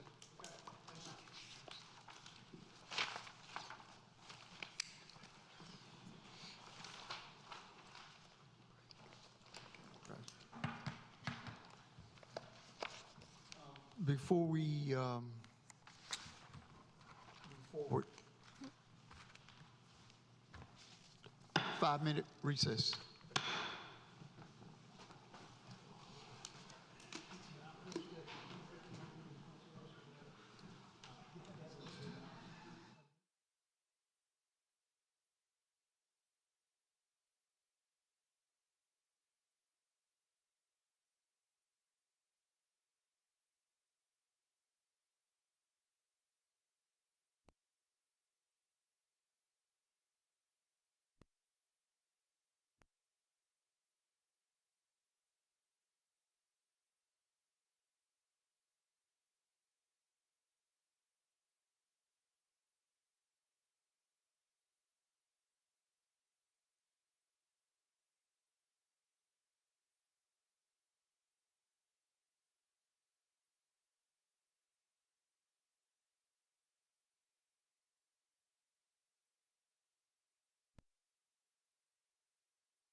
Where'd you get that? I'm This was famished. this was a snack I had Oh, man. Thursday from the golf tournament. Oh. I would share, but Look, you can go eat it like it's they had filet mignon. no. It's semi-pro. They had it on the country club. The guys that's trying to make the PGA Tour. Oh wow. They had an old Raleigh. And Thursday was Boys and Girls Club. Okay. So all the proceeds went I'll to remind you. Don't worry. When did that? Wow, that's big. How much did it raise? I don't know. I got 2 years worth. It was big. Okay. I paid big. What did you get it for? Just to Oh, have just the to use it. I hospitality. win. And now they're sending them. That was nice. In between the raindrops. They said they got, we read it. I'm like, I'm ready to. It takes me, we got these up in Mike, Mike, Absolutely. 10 minutes after this meeting. Yeah, Raleigh Country Club. Yeah, Thursday. Usually it was the Rex Hospital was sponsored, but this was the first year that UNC Hospital was sponsored. So it moved from Budget time. This is the highlight of the show.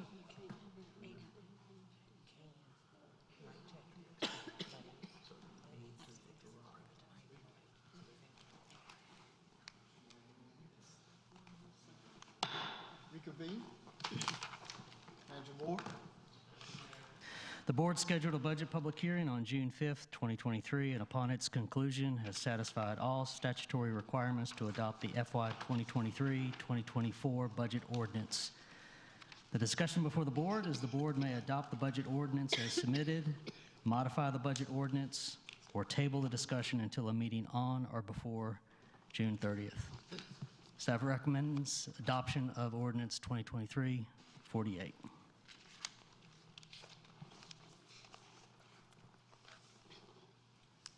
Is there any discussion? The board? I still have some questions, Mayor, and we can either address them now or we can push it to the June 15th work session. I have one set of questions that I already gave a heads up to Chris Ray that I was going to be asking, so if I could ask those questions, but then afterwards, I would really like for us to table this to the June 15th work session. Any other questions or comments? No, I agree with June 15th as well. I would like to meet with Manager Moore before the June 15th meeting as well about the budget. Same here. I'm fine with June 15th. Mr. Miles? I'm fine with June 15th as well. So you want to go ahead and do your question now? So may we maybe table, may I make a motion to table the vote, but may I still ask a couple of questions since Mr. Ray is here and was given a heads up? So. Ish. Or would you prefer to wait till June 15th? Because that's fine. I know that I sprang it on you last minute. Okay, well, then I'll make a motion to table ordinance 2023-48 to the June 15th work session. We have a motion and a second. Any further discussion? Roll vote. Commissioner Baxter? Aye. Commissioner Miles? Favor. Commissioner Clark? Favor. Commissioner Harrison? Favor. Commissioner Lau? Favor. Motion passes. Commissioner Baxter? Yes.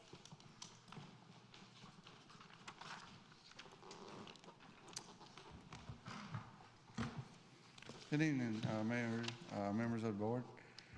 I'll be glad to how to answer your questions, ma'am. Okay, so I know that working probably in Parks and Rec and in Public Works, well, and the police department.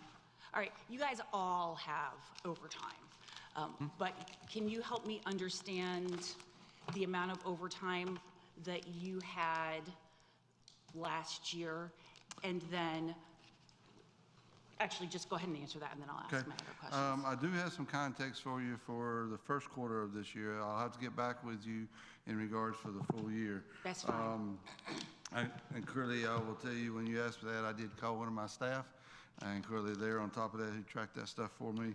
And for the first quarter of 2023, January through April, we had 190 hours of overtime and had 100 hours of comp time, for about 290 hours for the first quarter. If I was to break that down into what caused that overtime and comp time, I would say 40% of that was events, 25% was vacancies that we have in the department, 10% was probably callbacks, and then the volume backlog that we are experiencing is probably the other 25%. So that gives you a little feedback from where those numbers are being generated. A large percentage of the first quarter this year was Springfest and several other town events. Does that help? That does help tremendously, because I know that you've got some vacancies that you've been working on filling, and I know that just recently you were able to fill the operations. Yes, ma'am. I'm so excited about that. We are very excited I'm about delighted Mr. for you. Todd joining us. And so I know that that's going to relieve some of the pressure, but I think that some of this can't be avoided and can't be budgeted for. But I feel like there's quite a lot that would maybe not show up if you had some of those other positions filled, right? Yes, ma'am. That would clearly help with this backlog of comp time and overtime. Yes, ma'am. Okay, so with the operations manager that just got filled, how many more open positions do you have that that you're seeking help with? We have one equipment operator position now that is open that we have advertised, and the HR director has forwarded me 4 applications to review. So hopefully we'll start that review process internally here shortly. I have one out on medical leave, and then I have a summer part-time position that is going through background and drug screening at this time. So we hope to add the summer part-time position on within the coming week, 10 days. Okay, and so those are the ones that currently have already been approved for, The current fiscal year. right, okay. Yes, sir. Yes, ma'am. All right, and then we just have the additional requests for Yes, your ma'am. department. Okay. Is there a process or a way that we could help you get those positions filled faster so that you get better coverage? I'm always open to, I mean, one of the best tools we have for recruiting is word of mouth. Okay. Yeah, so anytime you see someone that you feel like has got a career set or mindset in public works, and they may be interested, please tell them to reach out. So we do all these other areas where we reach out to, whether it's LinkedIn or different American Public Works Association, News and Observer, but my rule of thumb for the past 20 years for me is word of mouth has been the best. The operations manager that we just hired, the top 3 candidates we interviewed were from word of mouth and local candidates that we reached out and that had expressed interest to us previously about employment with us. And so we reached back out to them and asked if they were still interested. Okay, so as far as, I know that the application process takes place online through the government website. Is it helpful for us to also recommend that on top of the government website that they forward their resume to you physically so that you know that that's coming down the pipeline, and that as soon as it gets through the government website, you're going to see it and know that an application is on its way? And they're more than welcome to reach. I don't think they need to necessarily send me a resume or application. Just reach out? Just reach out and let me know that they're interested. Currently, I'll work with our HR director as they go through the portal and stuff to, make sure we get those candidates interviewed and looked at if they meet the qualifications. Okay, awesome. Thank you so very much. Yes, ma'am. Thank you. Anything else? All right. Have a good evening. Thank you, Chris. Thank you.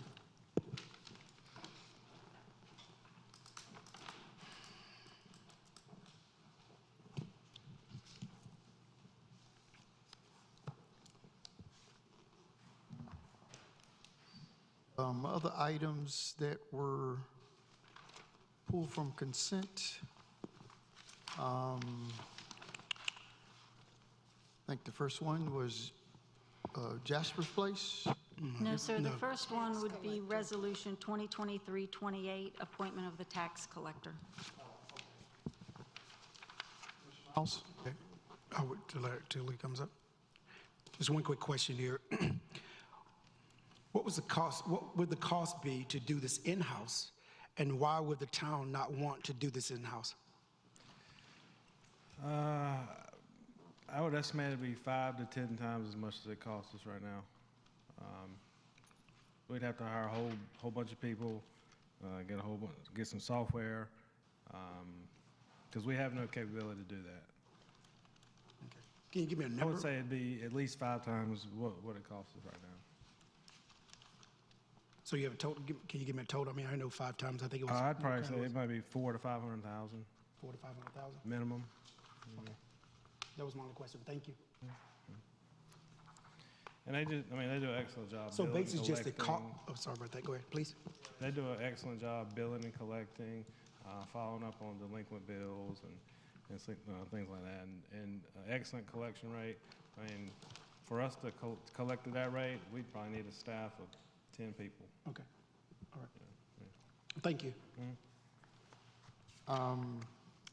Any other questions for that, concerning that issue? No, that was basically it for me. Can I make a motion then to approve Resolution 2023-28? Second. Second, Commissioner Miles. Discussion? Roll vote. Commissioner Baxter? Favor. Commissioner Miles? Favor. Commissioner Clark? Favor? Commissioner Harrison? Favor. Commissioner Louds? Favor. Motion passes. Thank you. Next is Budget Amendment Contract Services. Miles? Okay.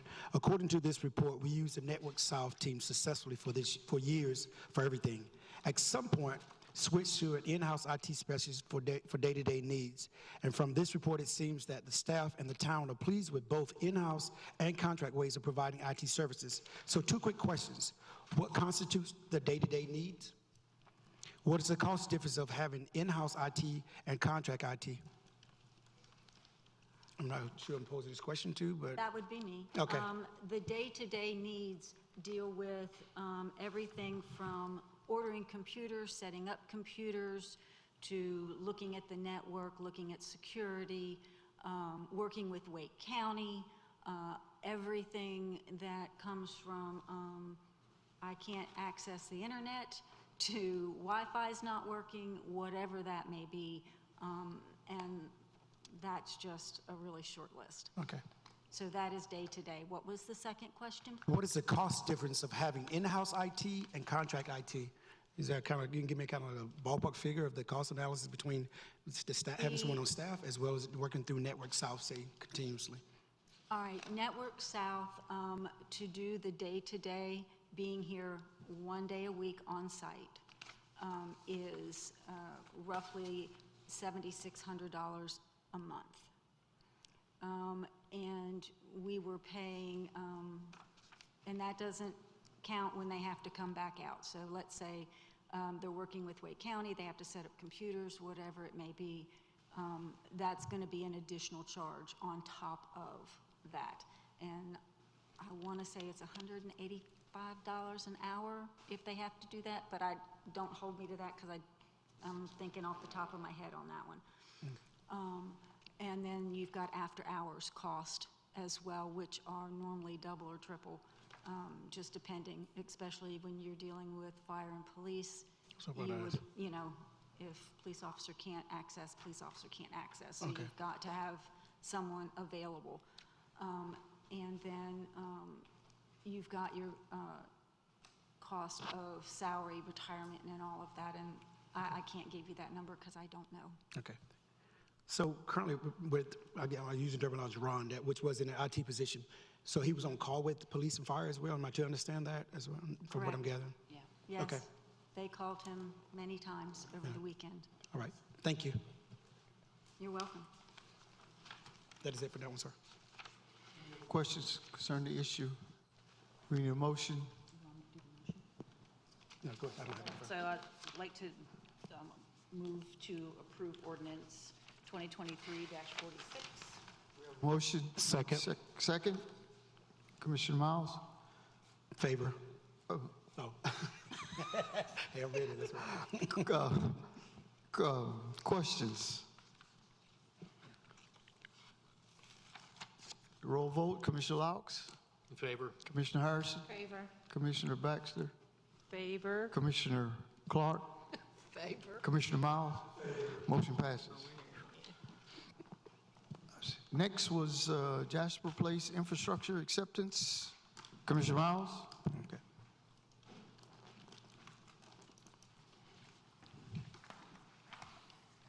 Even though these additions are not major additions to our roads and storm drains, each addition adds works to our staff.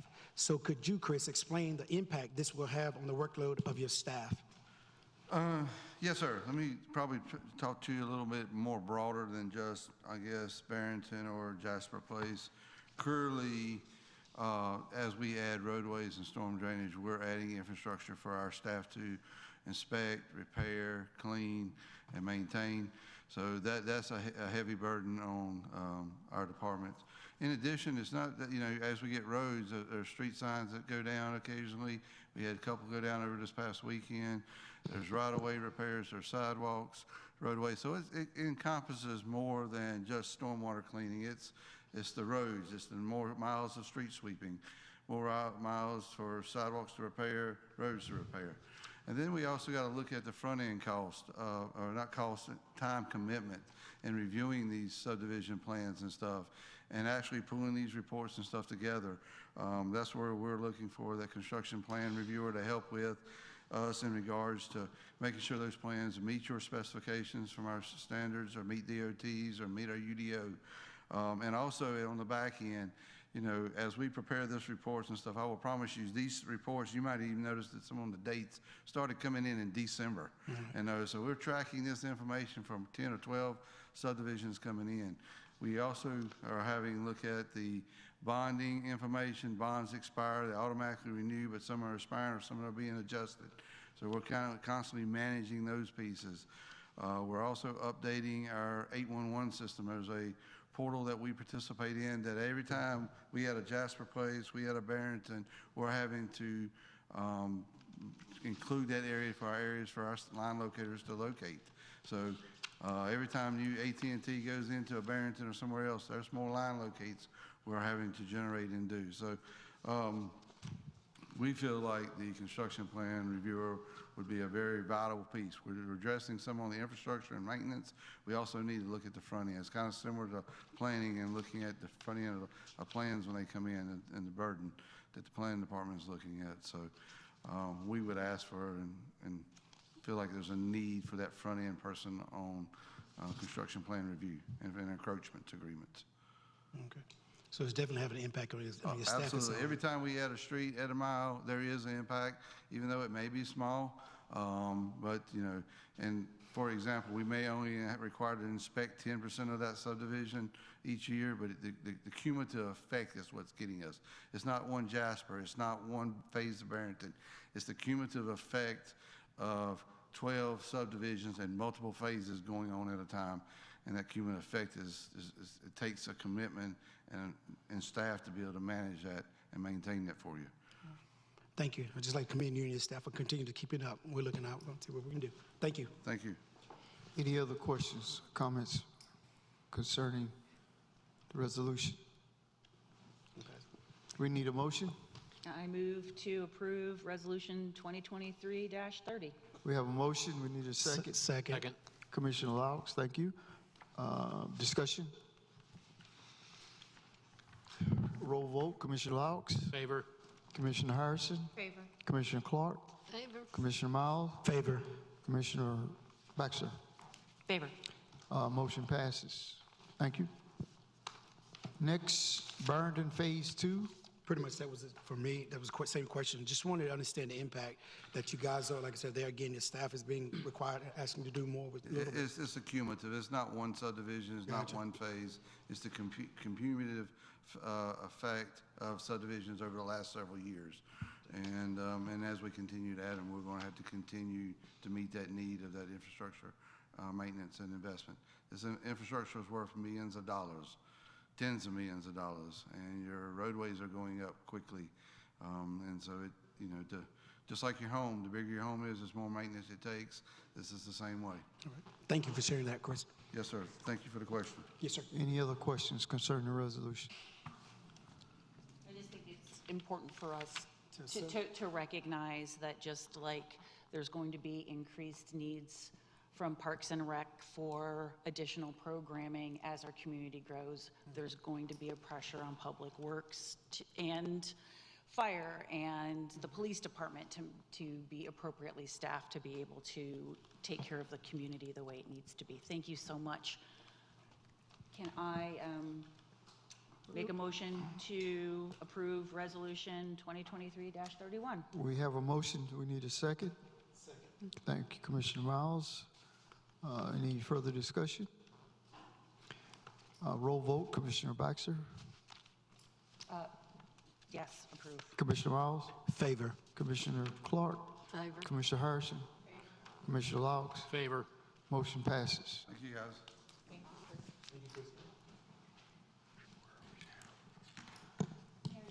I laid the proclamation up there for you. Okay, before we do comments, there was a proclamation for the Women's Veterans Day, June 12th, 2023. I'll read it. Whereas on June 12, 1948, President Harry S. Truman signed the Women's Armed Services Integration Act, enabling women to serve as permanent and regular members of the United States military service. And whereas North Carolina women have served in the American military since before we became a nation, yet they were not officially recognized as military members until 1948. Whereas the women were not considered veterans and had no eligibility for benefits until the women who served in World War II were given veteran status. And whereas 50 years ago, the Navy admitted its first woman pilot, 41 years ago, Arlene B. Durick became the Navy's first female admiral and the first flag-ranked woman officer in the military 15 years ago. The Army named Anne E. Drewwood the first four-star female general, and 6 years ago, Camp Lejeune graduated the first 3 women Marines to be enrolled in the School of Infantry. And whereas over 25,000 women served overseas during World War I, over 7,000 North Carolina women serving during World War II, and over 265,000 American women served during the Vietnam War, including 8 who were listed on the Vietnam War Memorial Wall. Now, therefore, I, Glenn L. York, Mayor of Zebulon, North Carolina, do hereby proclaim June 12th as Women's Veterans Day in Zebulon and encourage all residents to remember this day as a salute to all women who have served and are serving in the United States military and thank them for their service. Adopted this day, June 5th, 2023, signed by Mayor Glenn L. York. Thank you. Simplify. Manager's report. Board comments, I'm sorry. Commissioner Baxter. As far as women veterans go, I'd like to send a little shout out to my sister Bridget and my best friend Laura and one of my dear schoolmates, Kim, as well as the other women in my life who have served. That being said, I think that we have missed a bit of we've dropped the ball a bit. We've dropped the ball a bit, and I encourage staff to think about this when we come up with and put forth resolutions. It is Pride Month, and I think that we should recognize that. In addition, while we just recognized women veterans, we didn't recognize Women's History Month. And I think that that's a crying shame. So I would encourage staff to take that into consideration moving forward. Storm season is upon us. So if you've got a generator, test it. If you've got some candles, you don't necessarily have to light them, but you should at least make sure that you've got matches or a lighter nearby. If you've got any big widowmaker limbs in your yard, address them now, please. No one wants to be pulling a gigantic branch off of their car when a storm rolls through. If you need to, get your little bug out bag ready if we've got to evacuate. Make sure that you've got some bottled water or something to put water in should you need it. Just pay attention to storm preparedness because every once in a while we get hit with one. We've got the spring concert series coming up with a Motown band, and I'm looking forward to it and hope that lots of people come out to the municipal lawn and join us. We've also got the Juneteenth celebration, which I'm super excited about, and hope that everyone joins us on June 17th for that celebration. We've got a bunch of construction that's been happening along South Arundel Avenue. And I would just like to say thank you to everyone who has been so very gracious when waiting for that sign to turn so you can move slowly. That is a very much needed water line replacement, and I'm very grateful that it is happening. And I don't know if it's finally, but yeah, no, I guess it is. Welcome Gilbert Todd to Public Works. No, not. It's on social media. We still have some due diligence to do. Thank you. Oh, all right. Well, it's been posted, so. It's on social media. So, welcome to. It's on social media. No, chill out. All right. So I will just. That's the end. We're gonna run with it. Thank you, Commissioner Max. Commissioner Miles? I would first like to commend and thank staff for the last month of budget presentations. Your efforts do not go unnoticed and greatly appreciated. Thank you. Y'all knocked it out of the park. There again, the name unknown, I guess, with Public Works. Congratulations, welcome to staff. And and I wouldn't go through the list of all that is happening this month, from camps to events, because we'd be here all night. But I'll be sure at least to follow Zebulon Park and Recreation on social media. We have something for everyone going on. That might be it. Yes, that's all. Thanks, folks. Unity through community. Commissioner Clark? I think we have all done a good job with our budget, and we will continue to look at it until at the June 15th meeting. So, and hope we'll be able to go ahead and get that thing passed. Commissioner Harrison? Thank you. I wanted to bring the board's attention to something that I recently experienced with one of the organizations that has come before us on several different occasions. Recently, a very dear friend of mine experienced a child loss because of stillbirth a few weeks ago. And in trying to support her, I had absolutely no idea how to support her in such a trying time. And I reached out to Angel Prince, Brandon and Tashina Wiggins. Within 24 hours, they had a care package delivered to my home with all of these essentials and resources and amazing things that when I delivered them to my friend, she was like, wow, where did this come from? How did you get all of these resources?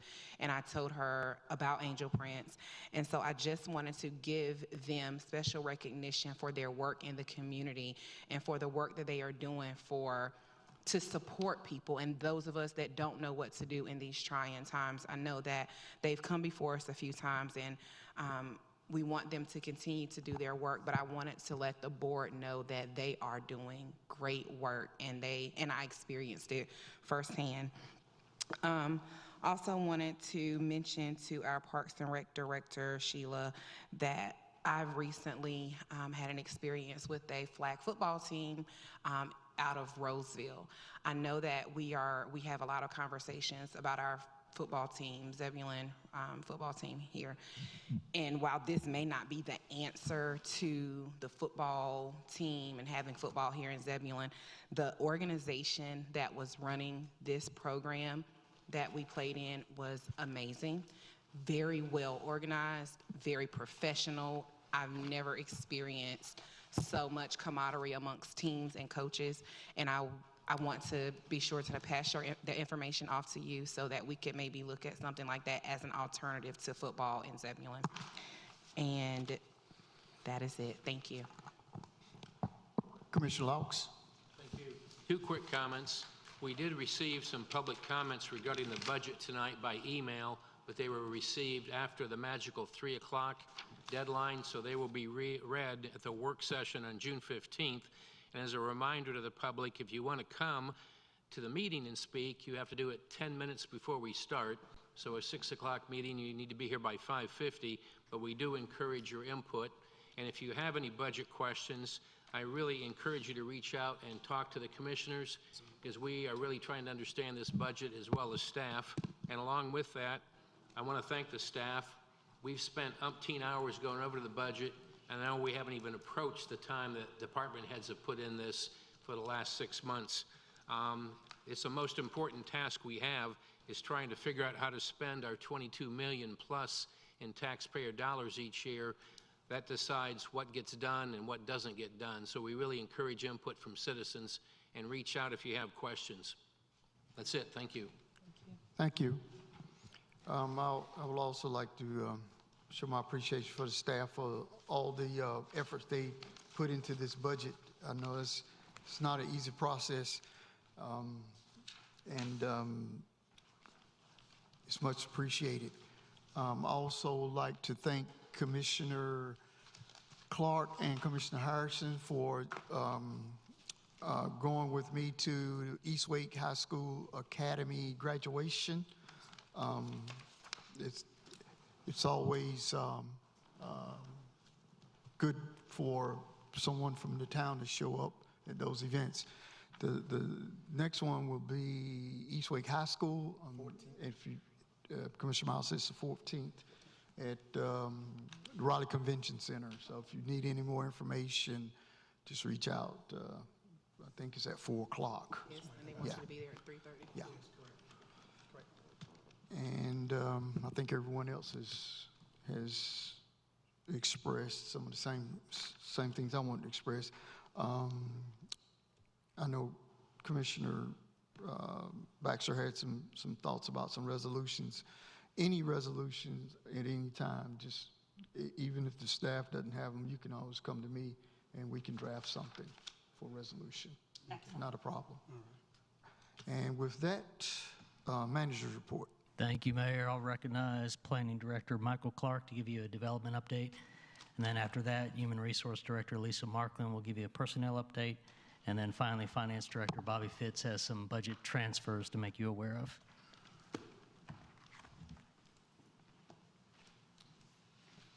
Good evening again, Mr. Mayor, members of the board. Let me exit out of this. While I'm calling up the interactive development map, I know a couple of you have received an email questionnaire regarding our interactive development map. The Zebulon staff is looking to potentially revise our interactive development page, not just the map itself, but an opportunity to better understand how it's being utilized and make changes to improve what is already a fairly good resource for the citizens.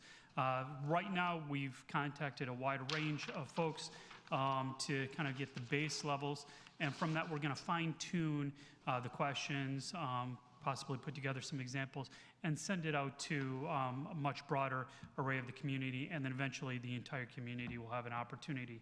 Our goal is to have those available this fall as kind of a launch as part of the planning,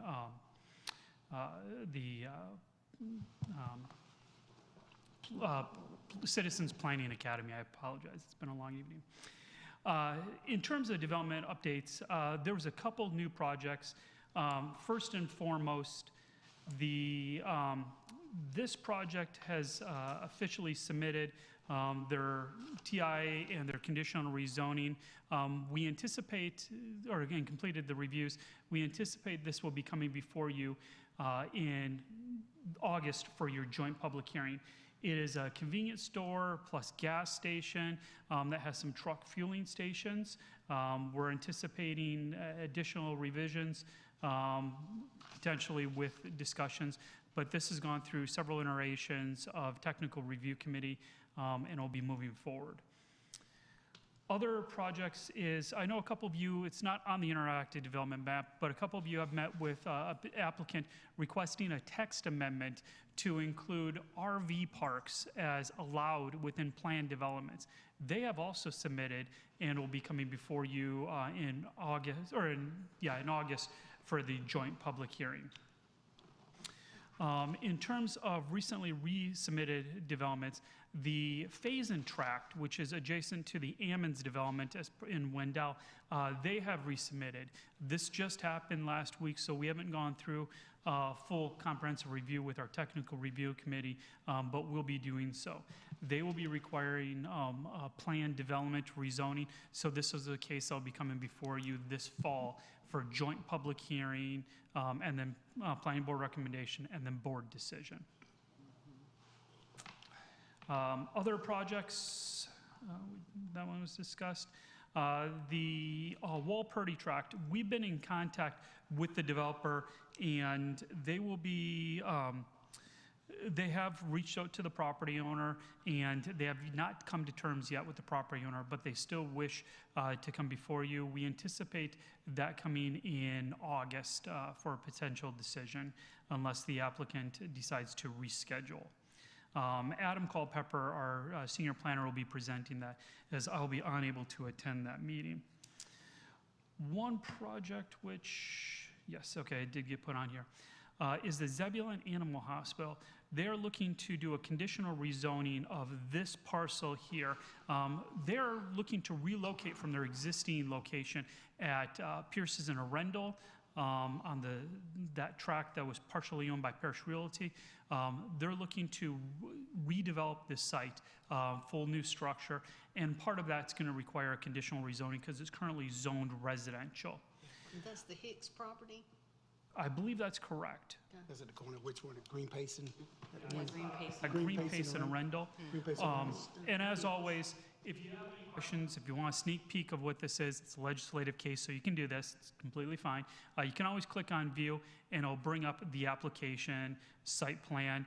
They have had their neighborhood meeting. There will be a public hearing on this. Once again, it will go through joint public hearing, planning board recommendation, and the board of approval. But this is the configuration that they'll be looking to do. So I'm to understand this is not a quasi-judicial? No, this is not quasi-judicial. We do not put the plans for quasi-judicial cases on here because of the nature of quasi-judicial. Completely understood. I had citizens reach out with documentation stated that this would be a quasi-judicial, so I was trying to figure out where. No, conditional rezonings and planned developments and regular rezonings are legislative processes within the town of Zebulon. So it is something that if the developer or the applicant reach out to you, you can have full conversations. Special use permits, variances, and appeals, those are all quasi-judicial. In your case, you hear the special use permits. The Board of Adjustment hears appeals and variances. For those cases, you cannot have any interaction ahead of time. But for conditional rezonings, plan developments, completely fine for you out of communication. My question is, I saw the documentation that the citizens received. It said quasi-judicial would take place, not to talk to the board members. So I kind of I stopped definitely the conversation. I'm saying didn't want to have that because that's the documentation I received. So is that they were given incorrect, citizens were given incorrect documentation? I don't know what documentation the citizens were given. The town of Zebulon has not sent out any documentation about this. I'll get a copy of that too. We'll take a look at the neighborhood meeting packet. Because the neighborhood meeting packet has two parts. One references quasi-judicial and one references legislative. Okay, I'll get that because the documentation that the citizens showed me, it stated that they were not allowed to talk to board members because it would be a quasi-judicial hearing. Okay. Yeah, I'll for get a copy of that as quasi-judicial, you well. can, or cannot. This project in particular is a legislative decision. Perfectly fine for you to have conversations with the neighboring citizens, with the applicant, anybody that you wish. I think my biggest concern is just trying to figure out what what those citizens was given, because I read the document. Yeah. And that's when I kind of removed myself once it quasi judicial. I'll definitely get a copy of that to you. Sure. So we can see if we can address it. Yeah, I appreciate that. Thank you. Let me go through my list. Please and track. Interactive. Oh, last but not least, we've been in conversations again regarding Dory Meadows, which is this project here. It is located within the county jurisdiction, not located with our ETJ, but is adjacent to Sydney Creek. We've had a couple conversations now where they're looking to do some pretty substantial reconfigurations from what we have on the interactive development map. Much like all the other legislative processes, a particular attorney will be probably contacting you to have conversations. It's encouraged that you have conversations to provide feedback, suggestions, concerns, ideas regarding that particular development. Once again, it's not quasi-judicial legislative, so it's perfectly okay to have these conversations. And I think it'll help better prepare you for when we do have joint public hearings, as well as when you have to render a decision. Also provides greater clarity to the developer regarding their expectations of what's plausible and what is unlikely to get approved. Finally, last but not least, we will not be having a joint public hearing in June, so y'all get next Monday off. Do you have any questions of me?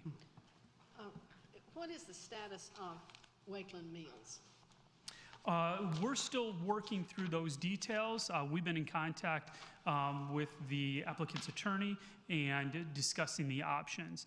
The property itself has been formally split off from the GSK site. Those plats were signed as an exempt subdivision, which is a classification of subdivision in North Carolina General Statute that if it's over a certain acreage and it's not connecting into utilities, there's not the installation of any infrastructure or anything like that, it doesn't need to meet any of our local regulations. But right now, it is a standalone parcel separate from the GSK tract, and we're still waiting to hear whether this project will be moving forward in its existing configuration, if it's going to be modified. I can tell you that there was questions regarding the industrial uses that could potentially go there, being that the site is already currently zoned light industrial. If it does move forward with industrial, the applicant will still be required to construct the necessary road infrastructure, the continuation of Judd Street, as well as the connection to Wedgwood. What is the status of Popeyes? Oh, I completely forgot. Okay, I'm writing these down, and I'm thinking, there's one that they're gonna ask about. Commissioner. I need to make sure. Popeyes has a TCO, temporary certificate of occupancy. There's a couple minor non-health safety things. They put in some wrong species of plants. They need to complete a couple details with their stormwater management system.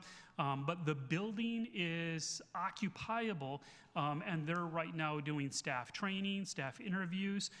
We do not have an open date, but it is moving forward. They have their temporary certificate of occupancy. May I make a suggestion? Whenever we get an opening date, post it. And not in a little way. let's Like, we could push put it. one of those light up signs. Yes. Let's please try to think about using it. Those are a violation of our code, and I can't proceed with those, so. Now, we seriously, I mean, and I'm sure you all do, we get that question more than once a day. All the time. So it's just good to be able to give some direction, and this is great to be able to tell citizens that. Thank you. Thank you, Mike. Questions? I'm done. Yes. 5. They've gone quiet. There's been speculation that they will not be moving forward with the project due to some infrastructure costs that have confounded due to prices and everything else. But they, to the best of my understanding, have not formally rescinded the project. We do have staff reaching out to all the projects that have gone quiet to get updates. Like I mentioned at the last one, Zebulon South is still looking to move forward at some point in the near future, but we do not have action on that one either. Tractor Supply is still on track for this fall, and I see the hardware stores being about half stocked already, so they're going to be getting close too. Yeah, Ace Hardware, True Value Hardware is moving forward with their project in next door to the old Compare Food site. Tractor Supply is still working out some details regarding their sewer connection. That may delay the project a month or two. They originally had utility easement across another parcel, and since then that individual has rescinded the right of that easement. So they're looking at cost-effective alternatives at this point in time. They're still very actively passionate about coming to Zebulon, though. Still go to? We're still working through with Cookout. They responded when we informed them of the approval of the changes to the utility allocation policy, that they were very appreciative of the work, and they will be getting back with us to how to incorporate those points in their next submittal. That's great. Thank you, Mike.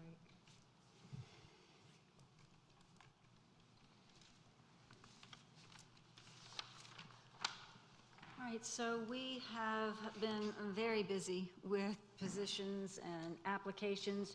Right now, we have 2 full-time and 3 part-time positions. We have police officer and program coordinator in Parks and Rec and the police department. The program coordinator closes on 6/21. Police department is open continuously currently until we fill all of the positions we have available. And then, you know, if we have some coming available in the next fiscal year, sometimes it's helpful for us to leave it open because it's a long process for the police department. We have 3 part-time positions, part-time park maintenance worker, and part-time instructor, and a part-time recreation aide athletics that are currently open, and they're all continuous. We are interviewing or reviewing applications for the Planner 2 position, police officer, recreation assistant, and public works equipment operator 1. One quick question. In the comments, Commissioner Baxter mentioned a position for Public Works. I heard due diligence. Can you elaborate on that a little bit for me, please? Before we announce any positions or anybody in a position, we have to go through a background investigation and they have to pass a drug test. The reasons names are not shared prior to getting that information is if they should fail, then we have released a name that should not have been released and that there's obviously a problem. So we don't release any information prior to. It's not allowed. Okay, I just know it's on social media, so I've seen the community excited. Yeah, I know. So it's very important I that we wasn't figure- aware that it was there, and we normally wait until we have a start date and all of that, and that does not come until after drug testing and background checks are completed. Okay, I just want to make sure that it is known that it's out there in social media and the community is excited to have We'll positions take care filled. of it so that it comes down. No, We it's have- not. I No, don't- we have to take it down. We can't Okay. leave it up. And then we can put it back up when it's official and we know their start date. Time frame of that? When No, results will be ready? some of it hasn't even been started yet. We're waiting on the applicant.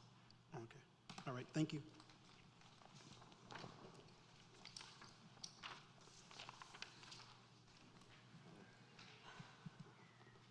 Both are one. Thank you, sir.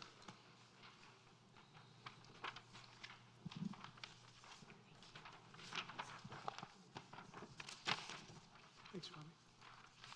Thank you, sir.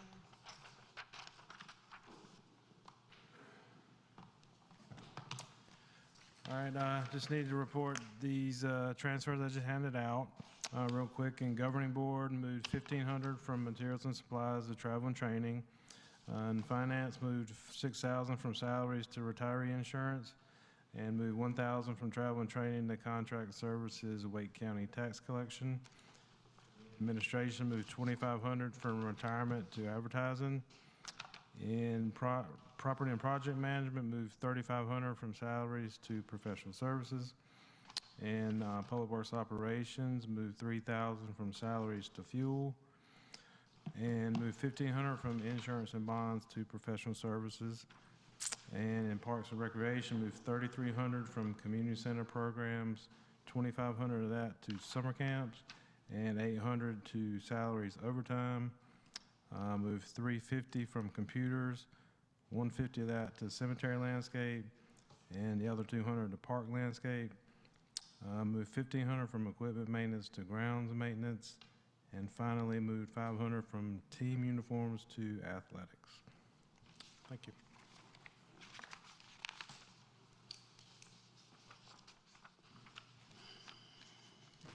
That concludes the manager's report. Thank you. You have a question, comment? No, sir. Just one last comment. Go ahead. I just personally want to take this time to, I see the representative from Woodland Cross is still in. I just want to kind of congratulate them on the passing of that and let them know that I'm ready, willing, and able to succeed this community and come and join in and become a part of Zebulon as we grow. I personally want to give that accent to you. I had one other comment I failed to mention. I was appointed on the board of directors for the North Carolina League of Municipalities effective July 1. It's a one-year term, so there will be some times y'all won't see me. Congratulations on the additional work. Thank you. Look at us. Next. Do we have a motion So move. to adjourn? Second, all in favor? Thank you. You now, whenever. I know, like, sorry, I didn't let you finish. I'm getting better, I'm getting better. On that position.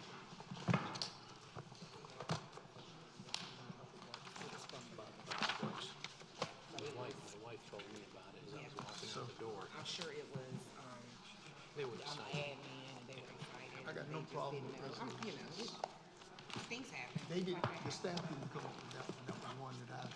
No, I think we were all excited about having, you know, someone, they're just as excited as we are, for sure, especially with Jason now. It's 2 years, I'm like, that doesn't make any sense. Right.